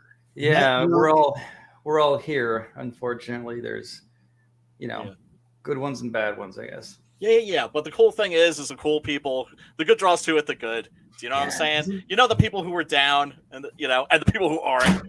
But anyway, so next week we're going to be doing a werewolf movie. I'm not sure which one. I was thinking they don't have The Howling. They have The Howling 2. Your sister is a werewolf. Why don't you ask Aaron which one's his favorite? That's what I'm going to do. Is I'm going to give him I'm going to give him a bunch of options and let him pick. Yeah, Underworld Evolution, but you kind of need that one's like right in the middle. You know what I mean? You kind of need to watch. The third one or the first one. before you watch that one. Man, the Underworld movies, the only one of those that I can stand is the second one. I like the second one. Okay, so they do have the second one up there, which is Evolution. I like the third one. The third one's the prequel, so that shows how it all started. Oh, that's the one I mean. That's the one. Not what I mean. I don't mean. I don't mean the second one. I meant that's how forgettable I found the second one. The third one is the only one I like. I fucking love those movies. And then they got Wolf Cop on there too. That's the only other notable mainstream wolf movies that are probably watchable. Yeah, no, that's like a comedy. That's not even a horror. That's not even a horror. Ginger Snap the first 2. one. This movie Wolf looks dope, dude. It's got knights and like a werewolf howling in the background. It's just called Wolf. Came out in 2022. I don't know if it's any good, but I might have to check it out. Okay, all right. I've seen the previews. I'm up with the idea. It like it'd probably be good.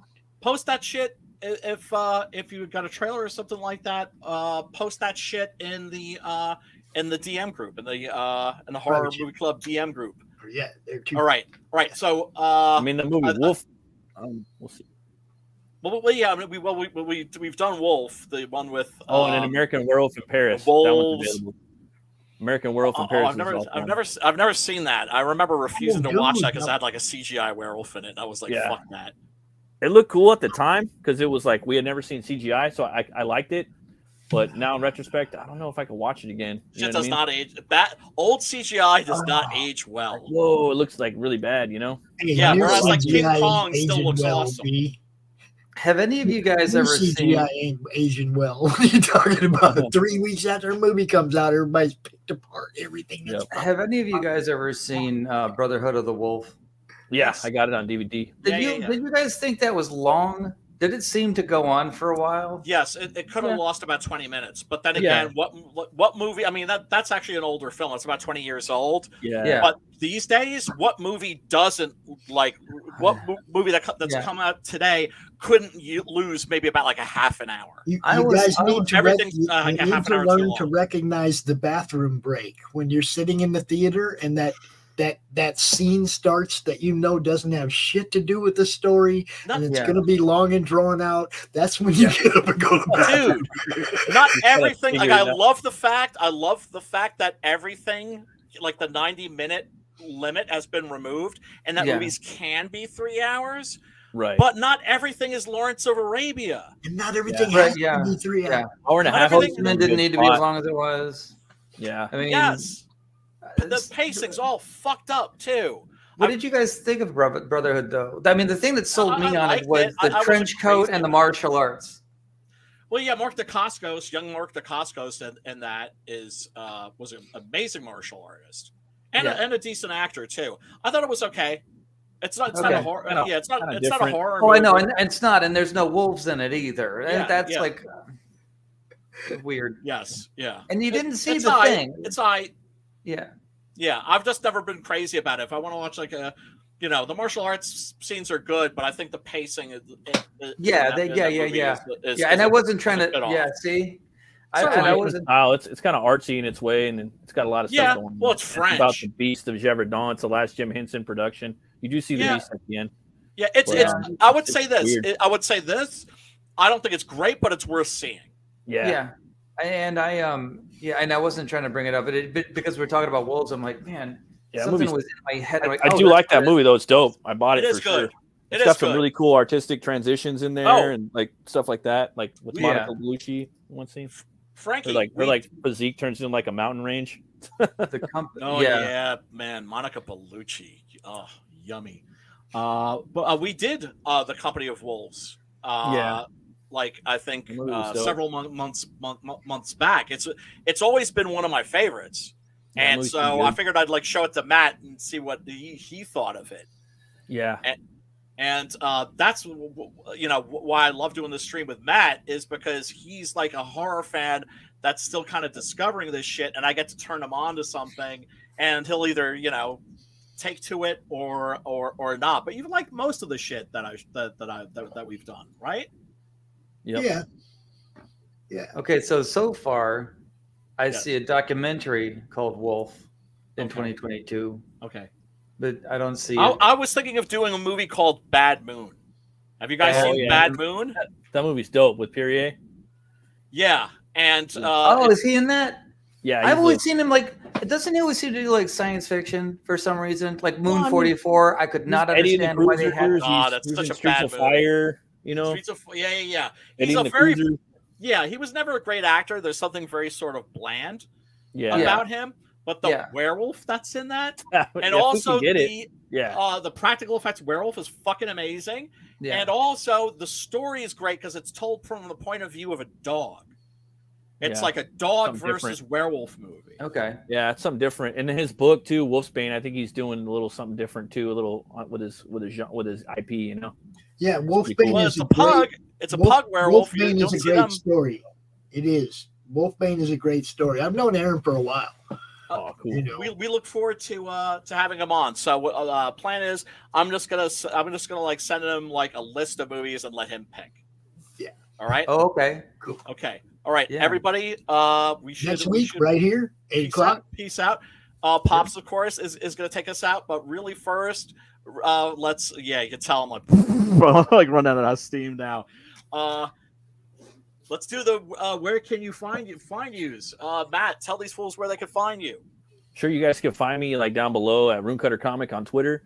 You can also find me at Metal Movies and Brewskis on YouTube. That's my channel where I talk about metal movies, brewskis, comics. I have people on. We just do like an hour-long show. We talk about their process of making comics or their channel and their book. And then if you guys want to support me, I got a book called Butch Cleaver right here. It's butchcleaver.com. It's a gothic horror western, so you guys might like that. And thank you, Brian, for having me, and appreciate y'all. Oh, right back at you, brother. Right back at you. He said Butch Cleaver, baby. He said Butch Cleaver. Look at that. Yeah, look at that. Look at that shit. Yeah. Damn, Pops. Matt, yours is better than mine. Matt, I'm all butthurt. Dude. All butthurt. Pops is even better than mine. Dude, this is man. That is so badass. I've already been looking like which one of these frames am I gonna steal? Yeah. I've got mine in a frame. Yeah, because that ain't gonna be sitting out. You know, no, fuck that. I think I already know which frame I'm stealing for that. Right here, guys, the Madness Comic Network, 29 shows coming at you this coming week. We're not stopping, yo. We're gonna keep trying to bring you as much, cover as much, handle as much, do as much to get eyes on what you guys do as we possibly can. Hell yeah. Hell yeah. That's the bottom line. Hell yeah. Thanks, Pops. You the man. Bet, brother. And Jeff, where can these folks find you? You can find me on Kit Bash Federation on YouTube, and you can find me on on Twitter at Jeffrey's Tube. And I basically just I take found objects and different model kits and kind of put them together and make spaceships out of them. Badass. Cool. Thanks. I wish I could do that shit, except I'd have to blow them up afterwards. Yeah, I always used to blow my models up. You know, I'm running out of room, so I might actually have to do that. You know, I built if I put together like a B-17 bomber, started out with lady fingers and firecrackers, then you got to bust out the M80 at some point. I want to introduce real quick Joe Bachman right there, the Independent Creator Directory. Guys, that's what it says. Is Thanks what for it is. hanging out, brother. He's building a directory, a place for everybody can be found. Awesome. Go check it out. Oh, dude, All hail right. you, dude. Seriously, that's all. That is awesome. It's another set of people that we're networking with over at the over from the crowd with the Rising Tide and Michaela's Mercenaries and all those people. Yeah. There's a lot of different groups of creators. We all got to network together. That's awesome. You know. Yeah. And so next week we're going to be doing a werewolf movie and covering a creator's book, Wolfsbane. Nice. Aaron, see, I keep forgetting his Jordan. Aaron Jordan. Okay, all right. Yeah. Sorry, Aaron, if you're watching. It's all right. Like I said, he's my dude. I like Aaron. Okay, all right. I've been following him for a long time. He's cool. All right, Pops, because I always like hit the I got you. broadcast button. You gonna take us out, brother, man? I got you. But first, you got to do that thing. What? Oh, the peace, love, and metal.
America's southern border has become a war zone. Human traffickers, drug smugglers, and terrorists flow across the Rio Grande with impunity, secure in the knowledge that no one will stop them.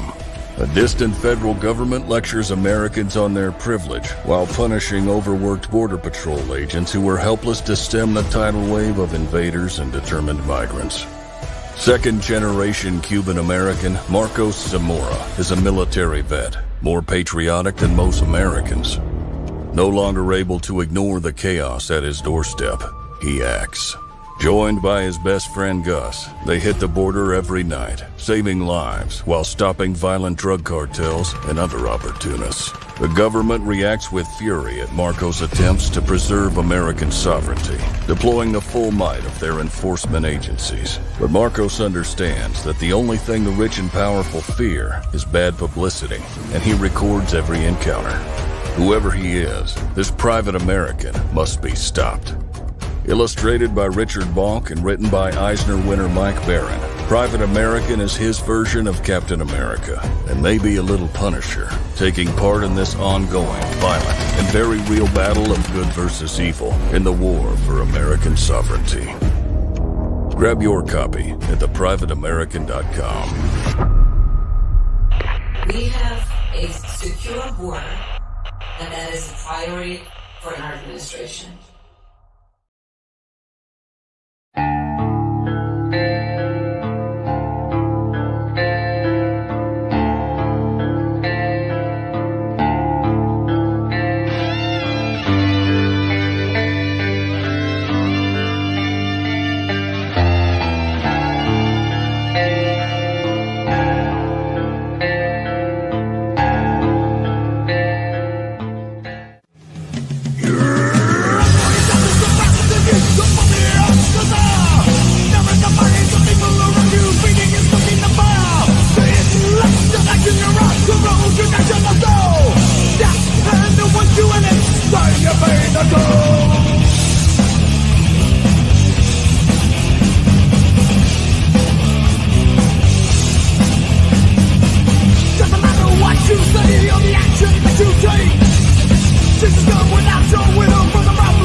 In a world where creatures of myth and legend exist,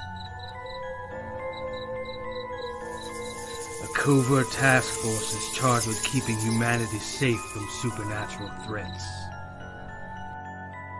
And when young Nancy Moon stumbles into the eternal battle between good and evil, she finds...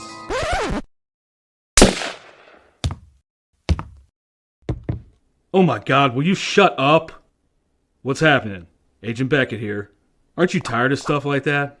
Want something different? Roll the tape.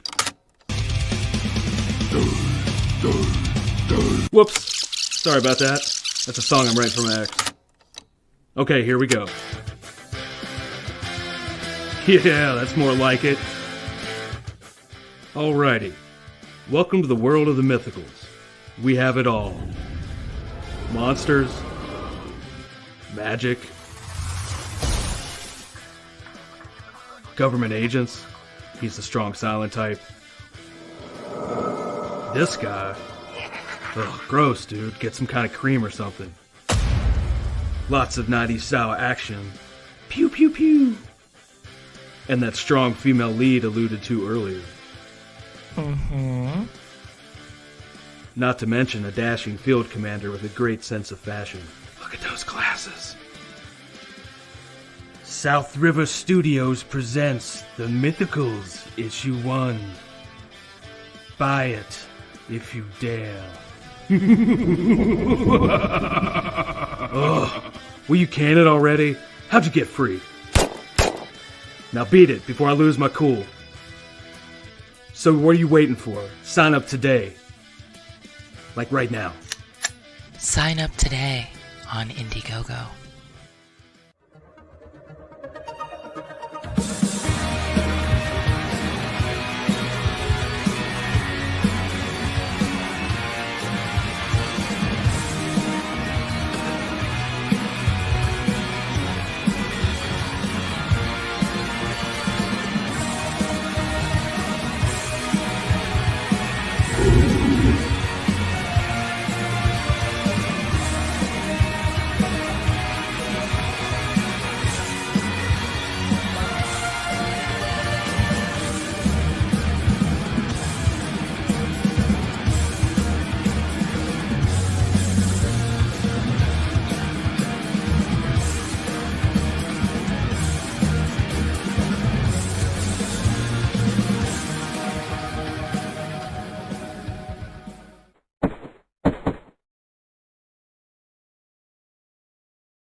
How do you end this thing? How do you put the there was the brakes on this bus? I forgot. Jazz how to drive. hands. Jazz hands and brakes. Comic Books for Kids provides comic books to kids in hospitals and cancer centers across the U.S. It's a place where we can all work together to make sure every child has a comic book. 100% of all proceeds go towards the kids. It's about making a difference, and while they're in the hospital, allowing them to fly like a superhero, battle dragons, or rescue teddy bears. We are in every state in the country and now support over 160 hospitals. Every month,